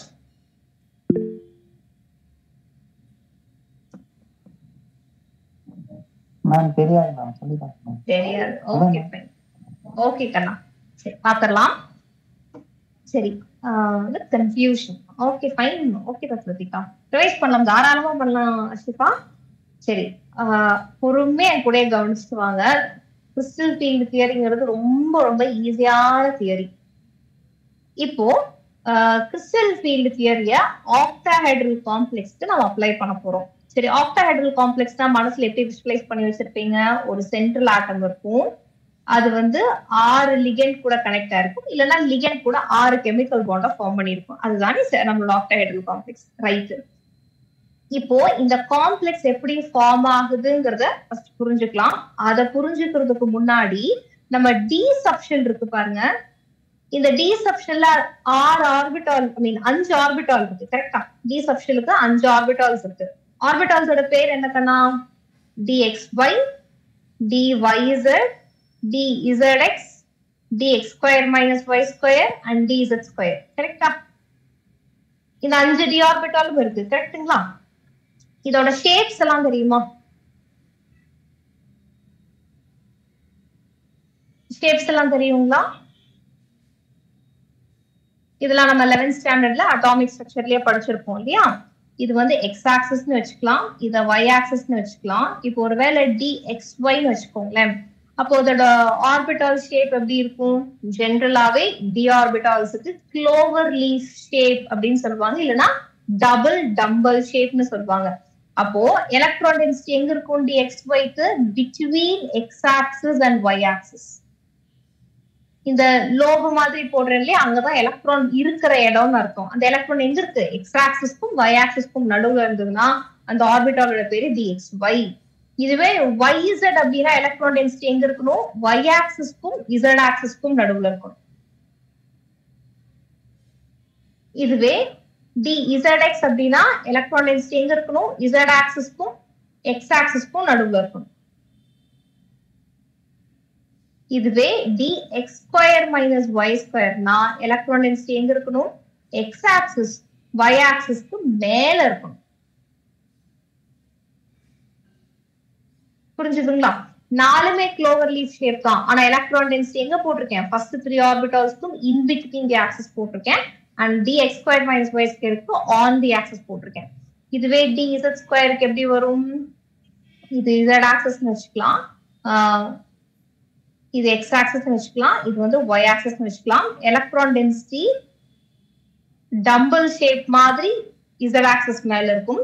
பிளஸ் எக்ஸ்ட்ராவா ஒரு டோனட் ஷேப் வந்து இப்படி 3 ஆக்சிஸையுமே சுத்திட்டு இருக்கும். கரெக்டுங்களா? இதுதான் வந்து நம்மளோட டி ஆர்பிட்டால்ஸோட ஷேப். இது நம்மளுக்கு மனசுல நல்லா பதிஞ்சிருக்கணும். இது புரிஞ்சாதான் நம்மளால வந்து சிஎஃப்டி இன்னும் நல்லா புரிஞ்சுக்க முடியும். ஓகேங்களா? ரைட். இப்ப நான் வந்து ஆக்டாஹெட்ரல் காம்ப்ளெக்ஸை பத்தி பேச போறேன். ஆக்டாஹெட்ரல் காம்ப்ளெக்ஸ்ல ஃபர்ஸ்ட் சென்ட்ரல் ஆட்டம் இருக்கு. சென்ட்ரல் ஆட்டம் எங்க இருக்குன்னா தனியா இருக்கு. 3 டைமென்ஷனல் ஸ்பேஸ் வரையறேன் பண்ணா இது எக்ஸ் ஆக்சிஸ், இது ஒய் ஆக்சிஸ் அண்ட் இது இசட் ஆக்சிஸ். இப்போ என்னோட சென்ட்ரல் ஆட்டம் தனியா இருக்கு. ஓகேங்களா? இது இன்னும் லிகெண்ட் கூட எல்லாம் கம்பைன் ஆகவே இல்லை. சென்ட்ரல் ஆட்டம் ஏதோ ஒரு டி பிளாக் எலிமெண்ட். கரெக்டுங்களா? சோ டி பிளாக் எலிமெண்ட்ல டி சப்ஷெல் இருந்திருக்கும் தானே. அயன் எடுத்துக்கோங்க, இல்ல டைட்டேனியம் எடுத்துக்கோங்க, எதுவா இருந்தாலும் அங்க டி ஆர்பிட்டால் இருக்கும். கரெக்டுங்களா? அந்த டி சப்ஷெல் எல்லாத்துக்குமே ஒரே எனர்ஜி தான் இருக்கும். ஒரே எனர்ஜினா என்னது? டி சப்ஷெல்ல 5 டி ஆர்பிட்டால்ஸ் இருக்கு. 5 டி ஆர்பிட்டாலுமே நம்ம ஒரே லைன்ல தானே போடுவோம். இப்படிதான் நான் போடுவோம். இது வந்து dxy, yz, zx, இடம் 10னால மேல எழுதுறேன், dx square minus y square and dz square. So D சப்ஷெல்ல 5 டி ஆர்பிட்டாலும் ஒரே எனர்ஜி லெவல்ல தான் இருக்கும். சோ ஒரே எனர்ஜி லெவல் இருந்தா நம்ம என்ன சொல்லுவோம்? அதை வந்து டீஜெனரேட் ஆர்பிட்டால்ஸ் அப்படின்னு சொல்லுவோம். கரெக்டுங்களா? இதுல நம்ம 11th ஸ்டாண்டர்ட்லயே படிச்சிருப்போம். ரைட். இப்போ ஒரு சென்ட்ரல் ஆட்டம் தனியா இருக்கு. இது இன்னும் லிகெண்ட் கூட கம்பைன் ஆகவே இல்லை. இப்ப அடுத்த ஸ்டேஜுக்கு வரலாம். ஒரு ஆக்டாஹெட்ரல் காம்ப்ளெக்ஸ் ஃபார்ம் பண்றதுக்காக 6 லிகெண்ட் என்னோட சென்ட்ரல் ஆட்டம் அப்ரோச் பண்ணுது. இந்த லிகெண்ட்ஸ் எல்லாம் நீங்க எப்படி டிஸ்பிளேஸ் பண்ணிக்கணும்னா ஒரு நெகட்டிவ்லி சார்ஜ் ஸ்பீஷியஸா, எலக்ட்ரான் ரிச் ஸ்பீஷியஸா நீங்க வந்து டிஸ்பிளேஸ் பண்ணிக்கணும். சரிங்களா? இப்ப இந்த 6 லிகெண்டும் எப்படி என்னோட சென்ட்ரல் ஆட்டம் அப்ரோச் பண்ண போகுதுன்னா along the axis அப்ரோச் பண்ண போகுது. ஒரு லிகெண்ட் இப்படி வருது, இன்னொரு லிகெண்ட் இப்படி வருது, அதாவது என்னோட சென்ட்ரல் மெட்டல் ஆட்டம் நோக்கி வருது. So first ligand, second ligand, third, fourth, fifth, sixth.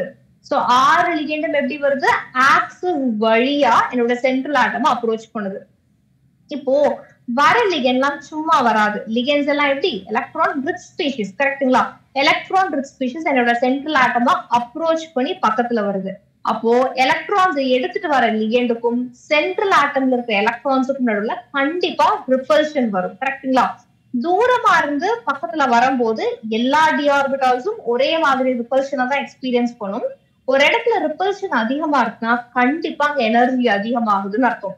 So initial ஸ்டேஜ்ல என்ன ஆகும்னா இந்த 5 டி ஆர்பிட்டாலுக்கும் ஒரே மாதிரி எனர்ஜி இன்க்ரீஸ் ஆகுது.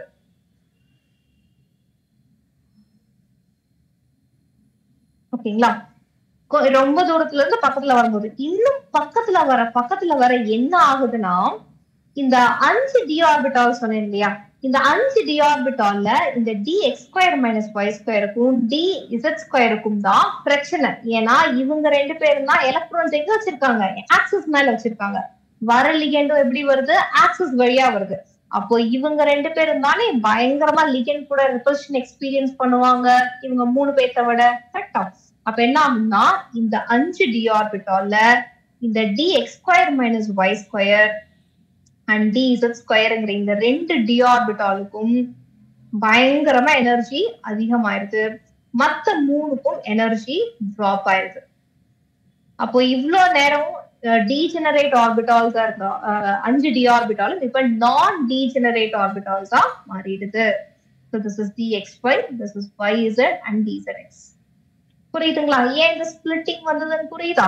ஏன்னா லிகெண்ட்ஸ் எல்லாம் ஆக்சிஸ் வழியா எலக்ட்ரான்ஸ் எடுத்து வந்ததுனால இந்த d ஆர்பிட்டால்ஸ்ல இருக்கிற 2 d ஆர்பிட்டாலுக்கு எலக்ட்ரான் டென்சிட்டி ஆக்சிஸ் வழியா இருந்ததுனால இவங்க 2 பேரும் தான் பயங்கரமா ரிபல்ஷன் எக்ஸ்பீரியன்ஸ் பண்ணாங்க. புரிஞ்சுக்குங்களா? எஸ். அப்ப இவங்க 2 பேருக்கு நடுவுல எனர்ஜி கேப்னு ஒண்ணு இருக்கு இல்லையா, இதுக்கும் நடுவுல இருக்க எனர்ஜி கேப். எப்பெல்லாம் டிஃபரன்ஸ் இருக்கோ அது நம்ம டெல்டான்னு சொல்லுவோம். இது ஆக்டாஹெட்ரல் காம்ப்ளெக்ஸ்ங்கிறதுனால நான் டெல்டாவோ அப்படின்னு சொல்றேன். புரிஞ்சுக்கலாம்? எஸ், அவ்வளவுதான். அப்போ இதுதான் டெல்டாவோ. இப்ப கீழே இருக்கிற 3 ஆர்பிட்டால்ஸுக்கும் எனர்ஜி ஒண்ணு இருக்கும், மேல இருக்கிற 2 ஆர்பிட்டாலுக்கும் எனர்ஜி வேற மாதிரி இருக்கும். கரெக்டுங்களா? சோ எவ்வளவு எனர்ஜிங்கிறத நான் இங்க எழுத போறேன். அது எப்படி நல்லா ஞாபகம் வச்சுக்கலாம்னா ஒரு ஷார்ட்கட் சொல்லித்தரேன். மொத்தமா எவ்வளவு d ஆர்பிட்டால்ஸ் இருக்கு? 1 2 3 மேல 2 5. கரெக்டுங்களா? டினாமினேட்டர்ல 5ன்னு போட்டுக்கோங்க. எக்ஸாக்டா இதுக்கு ஆப்போசிட்ல எவ்வளவு ஆர்பிட்டால்ஸ் இருக்கு? 2. கரெக்டா? சோ 2/5 டெல்டாவோங்கிறது தான் கீழ இருக்கிற ஆர்பிட்டால்ஸோட எனர்ஜி. 2/5 டெல்டாவோன்னு போடலாம். ஆர் 2/5ங்கிறது என்ன? 0.4 டெல்டாவோ. கரெக்டுங்களா? அவ்வளவுதான். அதே மாதிரி அதே கான்செப்ட் தான் மேலேயும். சோ டினாமினேட்டர்ல 5. சோ இதுக்கு ஆப்போசிட்ல எத்தனை ஆர்பிட்டால்ஸ் இருக்கு? 3. சோ 3/5 டெல்டாவோ. 3/5ங்கிறது 0.6 டெல்டாவோ. இதுல யாருக்காவது கன்ஃபியூஷன் இருக்குங்களா?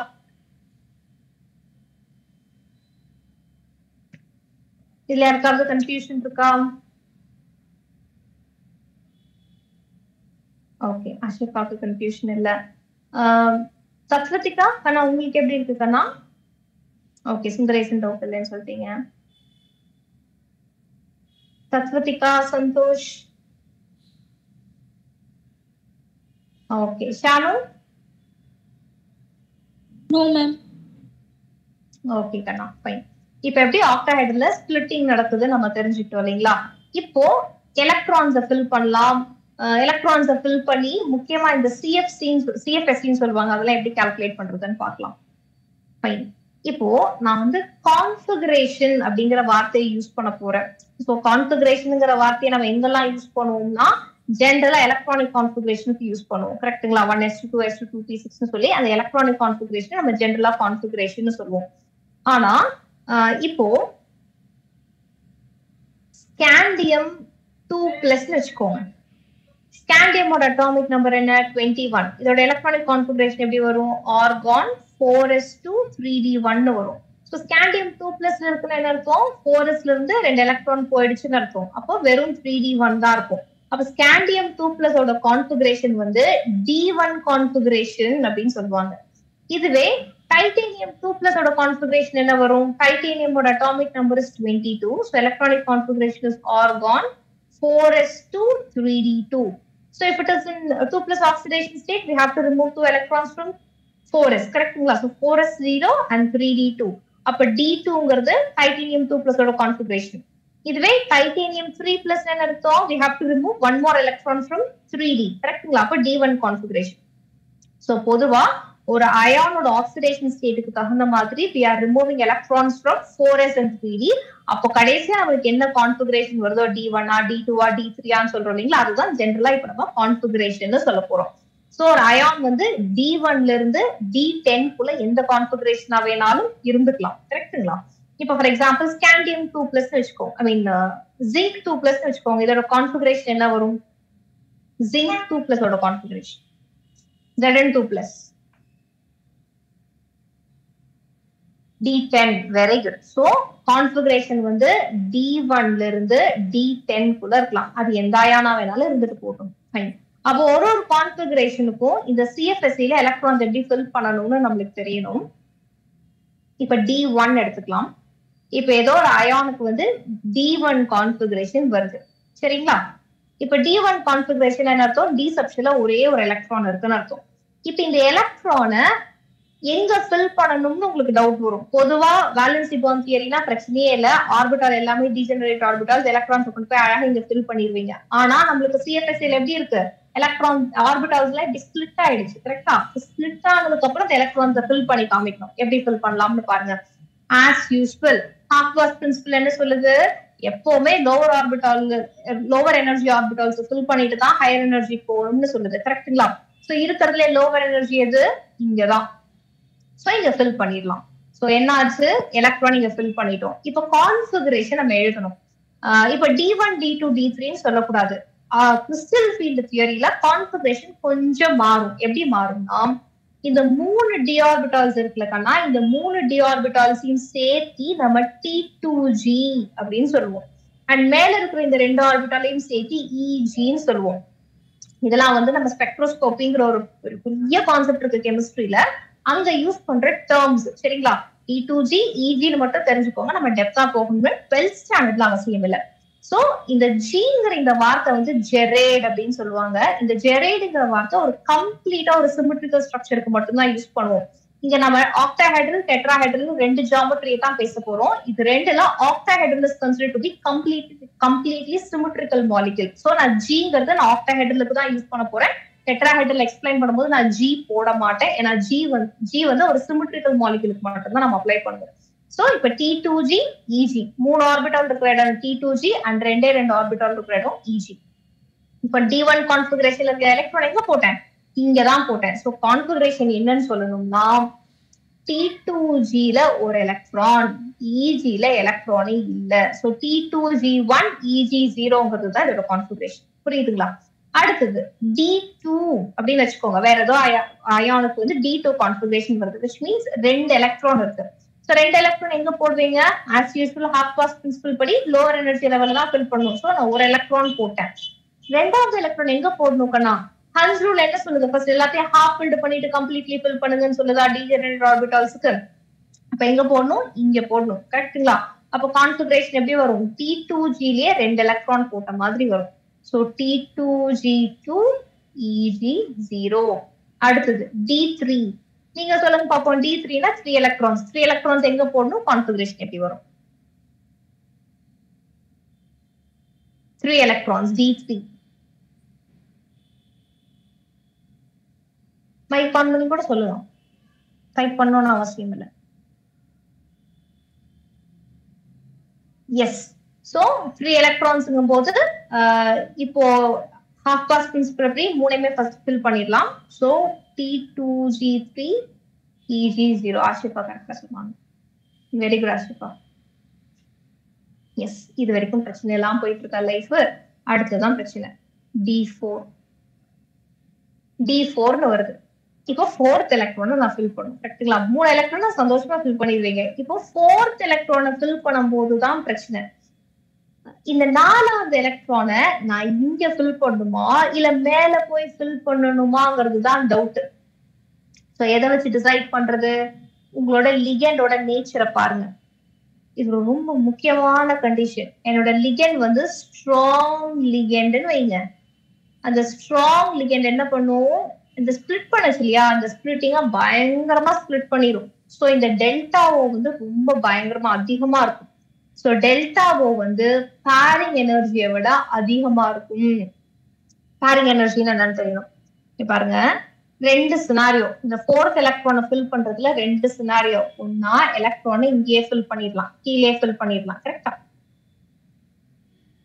இல்லைன்னா மேல போகலாம். 2 சினாரியோ இருக்கு. எலக்ட்ரான் கீழே ஃபில் ஆனா எலக்ட்ரான் என்ன பண்ணும்னா எலக்ட்ரான்ஸ் பேரப் ஆகும் கரெக்டுங்களா. பேரப் ஆகும்போது எலக்ட்ரான்ஸ் எப்பவுமே ஒரு பர்டிகுலர் அமௌண்ட் ஆஃப் எனர்ஜியா அப்சர்வ் பண்ணிட்டு தான் பேரப் ஆகும். ஏன்னா பேரிங்கிறது ரொம்ப ஹாப்பியான விஷயம் கிடையாது. ஏன்னா 2 எலக்ட்ரானுக்குமே same energy, negatively charge species கரெக்டுங்களா. அப்போ 2 நெகட்டிவ்லி சார்ஜ் ஸ்பீஷிஸ்மே பேரப் ஆகணும்னா அது ஹாப்பியா பேரப் ஆகாது, ரிப்பல்ஷன் வரும். அப்போ அந்த ரிப்பல்ஷன் மீறி எலக்ட்ரான்ஸ் பேர் அப் ஆகணும்னா ஒரு particular amount of energy absorb பண்ணிட்டு தான் பேர் அப் ஆகணும், which is called pairing energy. அப்ப எலக்ட்ரான் பேர் அப் ஆகணும்னா ஒரு particular amount of energy absorb பண்ணும். இல்ல எலக்ட்ரான் மேல போகணும்னா இவ்வளவு அமௌண்ட் ஆஃப் எனர்ஜி அப்சர்வ் பண்ணாதான் மேல போக முடியும். அப்ப அந்த ஃபோர்த் எலக்ட்ரானுக்கு என்ன பிரச்சனை? எப்படி இருந்தாலும் எனர்ஜி அப்சர்வ் பண்ணி தான் ஆகணும். ஆனா ரிலேட்டிவ்லி எது குறைவான எனர்ஜியோ அதை அப்சர்வ் பண்ணிட்டு எலக்ட்ரான் அதோட இடத்துக்கு போகும். புரியுதுங்களா? அப்போ பேரிங் எனர்ஜி கம்மியா இல்ல எலக்ட்ரான் மேல போனா அந்த டெல்டாவோ எனர்ஜி கம்மியான்னு பார்க்கும். அக்கார்டிங் டு திஸ் லிகெண்ட் வந்து ஸ்ட்ராங் லிகெண்டா இருந்தா இந்த டெல்டாவோ இந்த ஸ்பிளிட்டிங் எனர்ஜி பேரிங் எனர்ஜியை விட அதிகம். அப்ப என்ன பண்ணும்? எதுக்கு நம்ம அதிகமான எனர்ஜி கொடுத்து மேல போகணும்னு சொல்லிட்டு ரொம்ப ரிலேட்டிவ்லி கம்மியான எனர்ஜி அப்சர்வ் பண்ணிட்டு பேரப்பே ஆயிடும். புரிஞ்சுதுங்களா? அப்போ ஸ்ட்ராங் லிகெண்டோட கேஸ்ல எலக்ட்ரான் கீழேயே பேரப் ஆயிரும், மேல போகாது. ஆனா ஒருவேளை வீக் லிகெண்டா இருந்ததுன்னு வச்சுக்கோங்க, அப்போ கண்டிப்பா எலக்ட்ரான் என்ன பண்ணுவோம்? ஏன்னா வீக் லிகெண்டோட கண்டிஷன் என்னன்னா அவ்வளவு பெருசா ஸ்பிளிட்டிங் இருக்காது. அது கூட கம்பேர் பண்ணா பேரிங் எனர்ஜி தான் அதிகமா இருக்கும். அதுக்கு என்ன பண்ணும்? பேசாம ரிலேட்டிவ்லி கம்மியான எனர்ஜி அப்சர்வ் பண்ணிட்டு எலக்ட்ரான் மேலேயே போயிடும். அப்போ அதோட கான்ஃபிகரேஷன் வந்து T2G3 and EG1. சோ இது ரெண்டுல எந்த கான்ஃபிகரேஷன் கரெக்ட்ங்கிறது எதை வச்சு டிசைட் பண்ணுவோம்னா என்னோட லிகெண்ட் ஸ்ட்ராங் லிகெண்டா வீக் லிகெண்டாங்கிறத வச்சுதான். புரியுதுங்களா? சோ இந்த மாதிரி தான் வந்து வேலன்சி பாண்ட் தியரியால எக்ஸ்பிளைன் பண்ண முடியல. வேலன்சி பாண்ட் தியரி என்ன சொல்லுச்சு? ஸ்ட்ராங் லிகெண்டா எலக்ட்ரான் பேர் அப் ஆகும்னு சொல்லுச்சு. ஏன் பேர் அப் ஆகும்னு சொல்லல. ஆனா கிறிஸ்டல் ஃபீல்ட் தியரி என்ன சொல்லுது? லிகெண்ட் ஸ்ட்ராங்கா இருந்ததுன்னா ஸ்பிளிட்டிங் எனர்ஜி அதிகம், சோ பேரிங் எனர்ஜியை விட ஸ்பிளிட்டிங் எனர்ஜி அதிகம்ங்கிறதுனால பேசாம பேர் அப் ஆயிடுதுன்னு சொல்லுது. இந்த ஜஸ்டிபிகேஷன் தான் வேலன்சி பாண்ட் தியரினால கொடுக்க முடியல. புரியுதுங்களா? எஸ். சோ எப்பவுமே நீங்க வந்து எலக்ட்ரான்ஸ் ஃபில் பண்ணி இந்த ஸ்பெசிபிக்கான கான்ஃபிகரேஷன்ஸ் சொல்லும் போது லிகெண்டோட நேச்சர் என்ன, அதோட கண்டிஷன் என்னங்கிறத நீங்க மனசுல வச்சுட்டு தான் சொல்லணும். புரியுதுங்களா? யாருக்கா அப்படி டவுட் இருக்கா?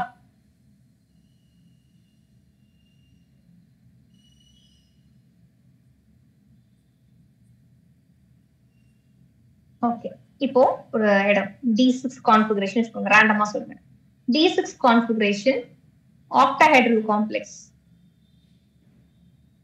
ஸ்ட்ராங் லிகெண்டுக்கு கான்ஃபிகரேஷன் எப்படி வரும், வீக் லிகெண்டுக்கு கான்ஃபிகரேஷன் எப்படி வரும்? நீங்களே பொறுமையா போட்டு சொல்லுங்க.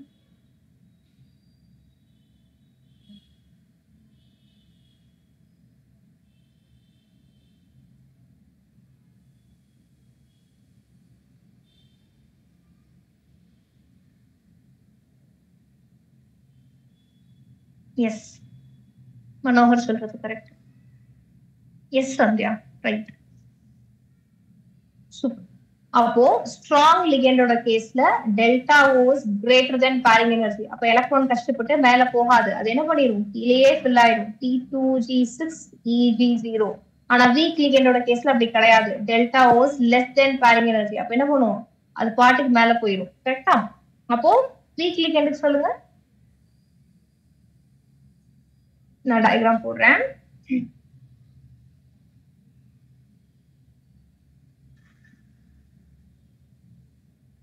சோ 6 எலக்ட்ரான்ஸ் ஃபில் பண்ணுமா? இங்க பாருங்க, நான் ஃபில் பண்ணிட்டு வரேன். 1 2 3 4 5 6th எலக்ட்ரானை ஃபில் பண்ணும். இப்ப 6th எலக்ட்ரான் எங்க போகும்? மேல ஃபில் ஆகாது, கீழே ஃபில் ஆகும். ஏன்னா மேல ஃபில் ஆகணும்னா டெல்டாவோ அமௌண்ட் ஆஃப் எனர்ஜி அப்சர்வ் பண்ணும், பேரிங் எனர்ஜி அப்சர்வ் பண்ணணும். கரெக்ட்டுங்களா? ஆனா கீழே ஃபில் ஆயிடுச்சுன்னு வச்சுக்கோங்க, வெறும் பேரிங் எனர்ஜியை மட்டும் அப்சர்வ் பண்ணா போதும். So configuration will be T2G4 EG2. புரியுதுங்களா? மனோகர் புரிஞ்சுதா? மனோகர், இது T2G4 and EG2. சிவா புரியுதா கண்ணா? எஸ், அவ்வளவுதான்.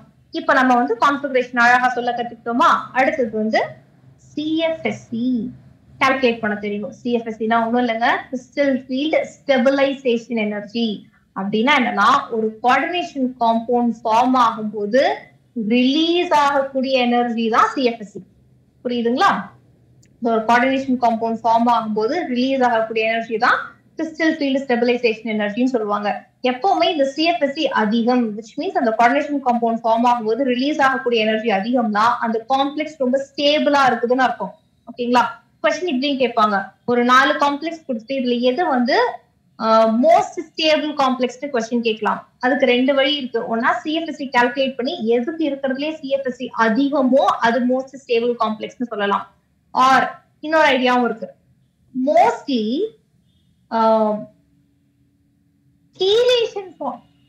கீலேஷன் ஃபார்ம் பண்ணக்கூடிய லிகெண்ட், கீலேட்டிங் லிகெண்ட்னு சொல்லுவோம் இல்லைங்களா, எந்த காம்ப்ளெக்ஸ்ல கீலேட்டிங் லிகெண்ட் இருக்கோ அது யூஸ்வலாவே மோஸ்ட் ஸ்டேபிள் காம்ப்ளெக்ஸா இருக்கும். ஏன்னா அந்த ரிங் ஃபார்மேஷன் வரும்போதெல்லாம் அதிகமான எனர்ஜி ரிலீஸ் ஆகும். புரியுதுங்களா? ஸோ யூஸ்வலா கீலேஷன் இருக்கக்கூடிய காம்ப்ளெக்ஸ்ல வந்து ஸ்டெபிலிட்டி அதிகமா இருக்குங்கிறத ஞாபகம் வச்சுக்கோங்க. ரைட்.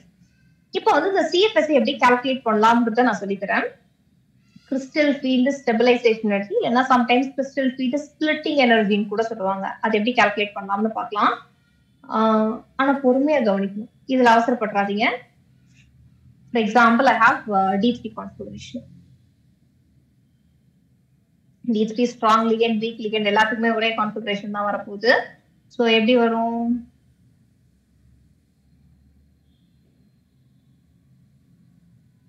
ஒன் டூ த்ரீ, கரெக்டா? ஸோ இது வந்து T2G and this is EG. இது கூட அசோசியேட்டட் எனர்ஜி எவ்வளோன்னு சொன்னேன்? 2/5 டெல்டாவும் சொன்னேன். ஆர் எவ்வளவு வரும்? 0.4 டெல்டாவோ, கரெக்டுங்களா? எப்படி வேணாலும் சொல்லலாம். அதே மாதிரி இது வந்து 3/5 டெல்டாவோ ஆர் 0.6 டெல்டாவோ. இப்போ சிஎஃப்எஸ்சி நான் கால்குலேட் பண்ண போறேன். நான் எப்படி கால்குலேட் பண்றேனோ அதை அப்படியே போடுங்க. ஃபர்ஸ்ட் கீழே எவ்வளவு எலக்ட்ரான்ஸ் இருக்கு? 3 எலக்ட்ரான்ஸ் இருக்கு. 3 இன்டூ ஒரு எலக்ட்ரான் கூட அசோசியேட் ஆயிருக்க எனர்ஜி எவ்வளோ? ஒன்னா 2/5ன்னு போடுங்க, இல்லைன்னா 0.6ன்னு போடுங்க. எப்படி போட்டாலும் கரெக்ட். இப்போ 2/5 வச்சுக்கலாம். ஸோ 2/5 டெல்டாவோ, அவ்வளவுதான். வேற எங்கேயுமே எலக்ட்ரான்ஸ் இல்ல. 3 இன்டூ 2 எவ்வளோ? 6/5 டெல்டாவோ. புரிஞ்சுதுங்களா? இப்படின்னு சொல்லலாம், இல்லைன்னா 3 இன்டூ 0.4ன்னு போட்டு போடலாம். ஓகேங்களா? 1.2 டெல்டாவோன்னு போட்டுக்கலாம். புரியுதுங்களா? யாருக்காவது டவுட் இருக்கா? இது வரைக்கும் புரியுதா? இதுல கடைசி ஸ்டெப் என்னன்னா, சிஎஃப்எஸ்சி எப்படி நீங்க கால்குலேட் பண்ணிடுவீங்க இல்லையா? நான் என்ன சொன்னேன்? சிஎஃப்எஸ்சிங்கிறது ரிலீஸ் ஆகக்கூடிய எனர்ஜின்னு சொன்னேன். அப்ப கடைசியா முன்னாடி மைனஸ்னு போடணும். ஏன்னா மைனஸ் என்ன அர்த்தம்? அது ரிலீஸ் ஆகிற எனர்ஜின்னு ரெப்ரசென்ட் பண்றதுன்னு அர்த்தம். புரிஞ்சுதுங்களா? ஸோ -6/5 டெல்டாவோ ஆர் 0.4ஆல மல்டிப்ளை பண்ணிருந்தேன் என்ன ஆகும்? 1.2 டெல்டாவோன்னு வரும். புரிஞ்சுதுங்களா? இதுல யாருக்காவது கன்ஃபியூஷன் இருக்கா இது வரைக்கும்?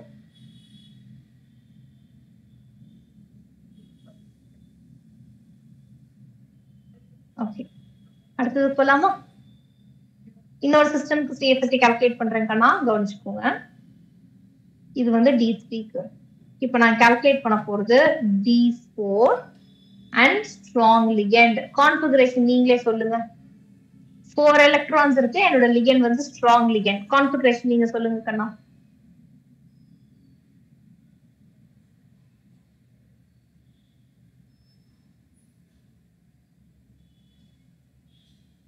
எஸ்.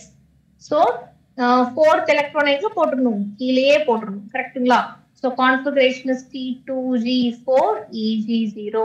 சரி, இங்க நான் எப்படி சிஎஃப்எஸ்சி கால்குலேட் பண்றேங்கிறத கரெக்டா கவனிங்க. இங்க எவ்வளவு எலக்ட்ரான்ஸ் இருக்கு? 4 எலக்ட்ரான்ஸ். 1 2 3 4. 4 இன்டூ அது கூட அசோசியேட் ஆயிருக்க எனர்ஜி எவ்வளோ? 0.4 டெல்டாவோ.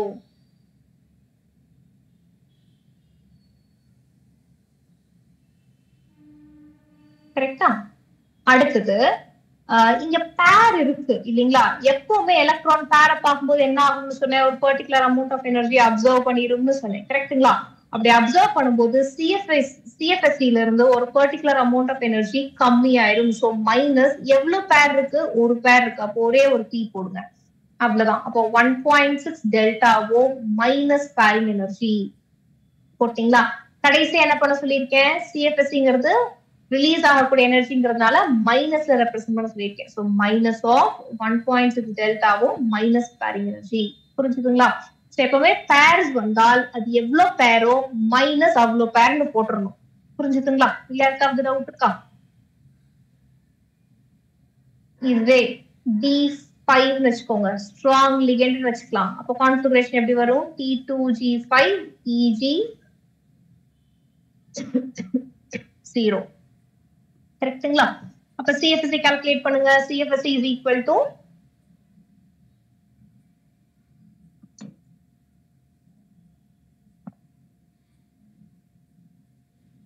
fifth electron இங்க வருமா? அப்போ 5 into 0.4 delta O minus 2p. அப்ப இது என்ன வரும்? 2 delta O minus 2p. So இது வந்து CFSEங்கிறதுனால ரிலீஸ் ஆகக்கூடிய energy. So minus of 2 delta O minus 2p. அவ்வளவுதான்.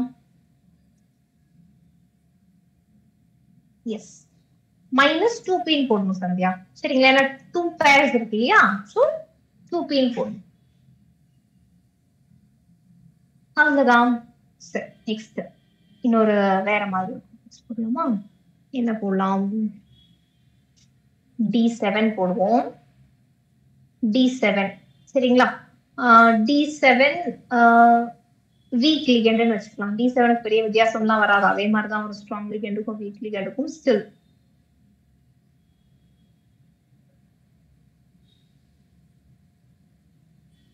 T2G EG. So 7 electrons. 7 electrons போது நான் வீக் லிகெண்ட்னு சொல்லிட்டேன். 1 2 3 4 5 6 7. கரெக்டா? இப்போ நான் எப்படி போடுறேன்னு பாருங்க.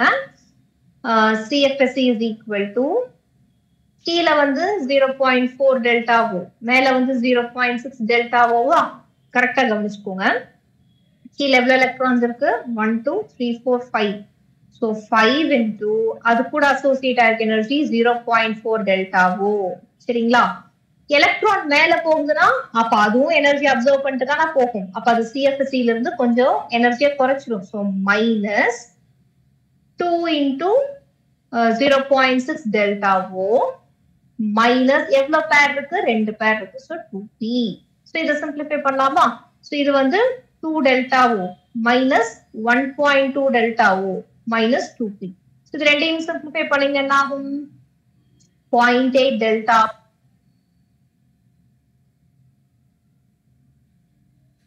So therefore final CFSE is equal to minus of 0.8 delta O minus 2p. அவ்வளவுதான். புரிஞ்சுதுங்களா? சோ மேல இருக்க எலக்ட்ரான்ஸ் நீங்க எடுக்கும் போதும் சரி, நீங்க வந்து பேரிங் எலக்ட்ரான்ஸ் எடுக்கும் போதும் சரி மைனஸ் போடணும். சுந்தரேஷ் நினைக்கிட்டு இருக்கீங்க பிகாஸ் 2 1 over y 2p ன்னு கேட்டிருக்கீங்க. because there are 2 paired electrons. 2 பேர் இருக்கு பாருங்க. இது ஒரு பேர், இது ஒரு பேர். அதனால 2p ன்னு போட்டிருக்கேன். T is for pairing energy. எவ்வளவு பேரோ அந்த நம்பர் முன்னாடி போட்டிருக்கேன். எஸ். சோ இதோட நம்மளுக்கு ஆக்டாஹெட்ரல் காம்ப்ளெக்ஸ் முடிச்சுது. யூஸ்வலா அன்பேர்ட் எலக்ட்ரான்ஸ் இருக்குன்னா அந்த காம்பவுண்ட் கலர்டா இருக்கும்னு ஞாபகம் வச்சுக்கோங்க. இப்போ இதுவே வந்து டெட்ராஹெட்ரல் காம்ப்ளெக்ஸ்க்கு என்ன வரும்னா, ஆக்டாஹெட்ரல் காம்ப்ளெக்ஸ்க்கு என்னெல்லாம் நான் சொன்னனோ same thing is applicable for tetrahedral complex as well. But அதுல குட்டி டிஃபரன்ஸ் இருக்கு. குட்டி டிஃபரன்ஸ் தான், அதுதான் பெரிய சேஞ்சஸ் நம்மளுக்கு கொண்டு வரும். என்னன்னா டெட்ராஹெட்ரல் காம்ப்ளெக்ஸை பொறுத்த வரைக்கும் எவ்வளவு லிகெண்ட்ஸ் வரும்? If it is a monodentate ligand, if it is a monodentate ligand, எவ்வளவு லிகெண்ட் வரும்? 4 லிகெண்ட் வந்து என்னோட சென்ட்ரல் ஆட்டமா கனெக்ட் பண்ணணுமா? அந்த 4 லிகெண்டும் பிட்வீன் தி ஆக்சிஸ் வரும். ஆக்டாஹெட்ரல் காம்ப்ளெக்ஸ்ல ஆன் தி ஆக்சிஸ் வந்ததுனால dx² - y² dz² ஒரு பர்சன் எக்ஸ்பீரியன்ஸ் பண்ணாங்க. ஆனா டெட்ராஹெட்ரல் காம்ப்ளெக்ஸ்ல ligands are approaching my central metal atom in between the axis. கரெக்ட்டுங்களா? அப்ப யாரெல்லாம் in between the axis electrons வச்சிருக்காங்களோ அவங்களுக்கு தான் பிரச்சனை. சோ நான் ஸ்பிளிட்டிங்க மட்டும் போட்டு காமிக்கிறேன். சோ யாரெல்லாம் எலக்ட்ரான்ஸ் பிட்வீன் தி ஆக்சிஸ் வச்சிருந்தாங்க? 3 பேர் வச்சிருந்தாங்க இல்லையா? dxy, yz, dzx. மத்த 2 பேரும் ஆன் தி ஆக்சிஸ் வச்சிருந்ததுனால உங்களுக்கு பிரச்சனை இல்லை. dx² - y² and dz². இப்போ இவங்க 2 பேர்த்தையும் சேர்த்து நான் வெறும் ஈன்னு தான் சொல்லணும், ஜெரைட் ஜி போடக்கூடாது. அதே மாதிரி தான் இங்கேயும் T2ன்னு தான் சொல்லணும், T2Gன்னு போடக்கூடாது. மற்ற எல்லா ரூல்ஸும் அப்ளிகபிள். ஓகேங்களா? ஆக்டாஹெட்ரலுக்கு சொல்றதே தான் டெட்ராஹெட்ரலுக்கும் CFSE கால்குலேட் பண்றதும் அதே தான். ஆனா என்னன்னா இத டெல்டா ஓன்னு சொல்ல மாட்டோம். அதுக்கு பதிலா என்னன்னு சொல்லணும்? டெல்டா டி அப்படின்னு சொல்லணும். புரிஞ்சுதுங்களா? அதே மாதிரி லிகெண்ட் வந்து ஸ்ட்ராங் லிகெண்டா வீக் லிகெண்டான்னு தெரிஞ்சுக்கணும் இல்லையா? அதுக்கு நீங்க வந்து ஸ்பெக்ட்ரோகெமிக்கல் சீரீஸ் அழகா ஒண்ணு படிச்சிருந்திருப்பீங்க. ஸ்பெக்ட்ரோகெமிக்கல் சீரீஸ்ல வந்து எது ஸ்ட்ராங் லிகெண்ட் எது வீக் லிகெண்ட்னு அதுலயே ஆர்டர் பண்ணி கொடுத்துருப்பாங்க இல்லையா கண்ணா? அது தெரியும் தானே? இருங்க நான் காமிக்கிறேன். நான் உங்களுக்கு நோட்ஸ் அனுப்பும் போது அதையும் சேர்ந்துதான் அனுப்புவேன். பார்த்து எஸ், இதுதான் ஸ்பெக்ட்ரோகெமிக்கல் சீரீஸ். ஸோ நீங்க வந்து வாட்டரை வந்து நீங்க நடுவில் வச்சுட்டு இந்த பக்கம் இருக்கிறதெல்லாம் வீக், இந்த பக்கம் இருக்கிறதெல்லாம் ஸ்ட்ராங். சரிங்களா? வாட்டருமே is consider to be weak தான், பட் வீக் வாட்டருக்கு அடுத்தது வர்றது எல்லாமே வந்து is consider to be strong. எப்பவுமே லிகெண்ட் வந்து ரொம்ப ஸ்ட்ராங் லிகெண்டா இருந்தா ஸ்பிளிட்டிங் ஜாஸ்தியா இருக்கும். ஆனா இப்படி இருக்குன்னு வச்சுக்கோங்க. ஃபார் எக்ஸாம்பிள்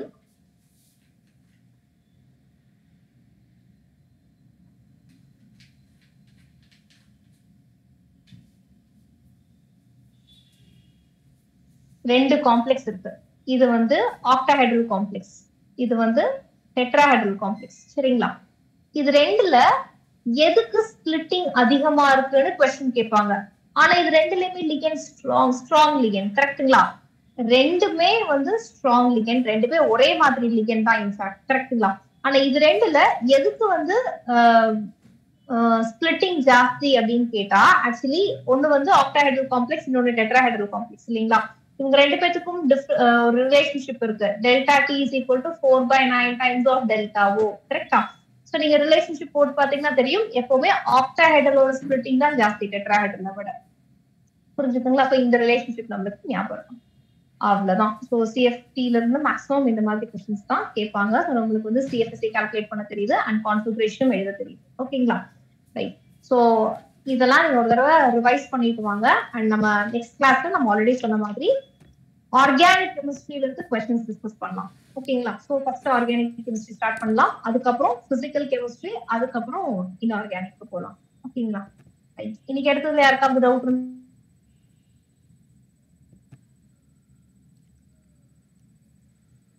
நெக்ஸ்ட் கிளாஸ் வரும்போது ப்ளீஸ் ஆர்கானிக் கெமிஸ்ட்ரி கம்ப்ளீட்டா ரிவைஸ் பண்ணிட்டு வாங்க. Thank you madam. அவங்க டவுட்ஸ் இருந்தால் நீங்கள் வாட்ஸ்அப்பில் போடுங்க, மேடம் ஆன்சர் பண்ணுவாங்க.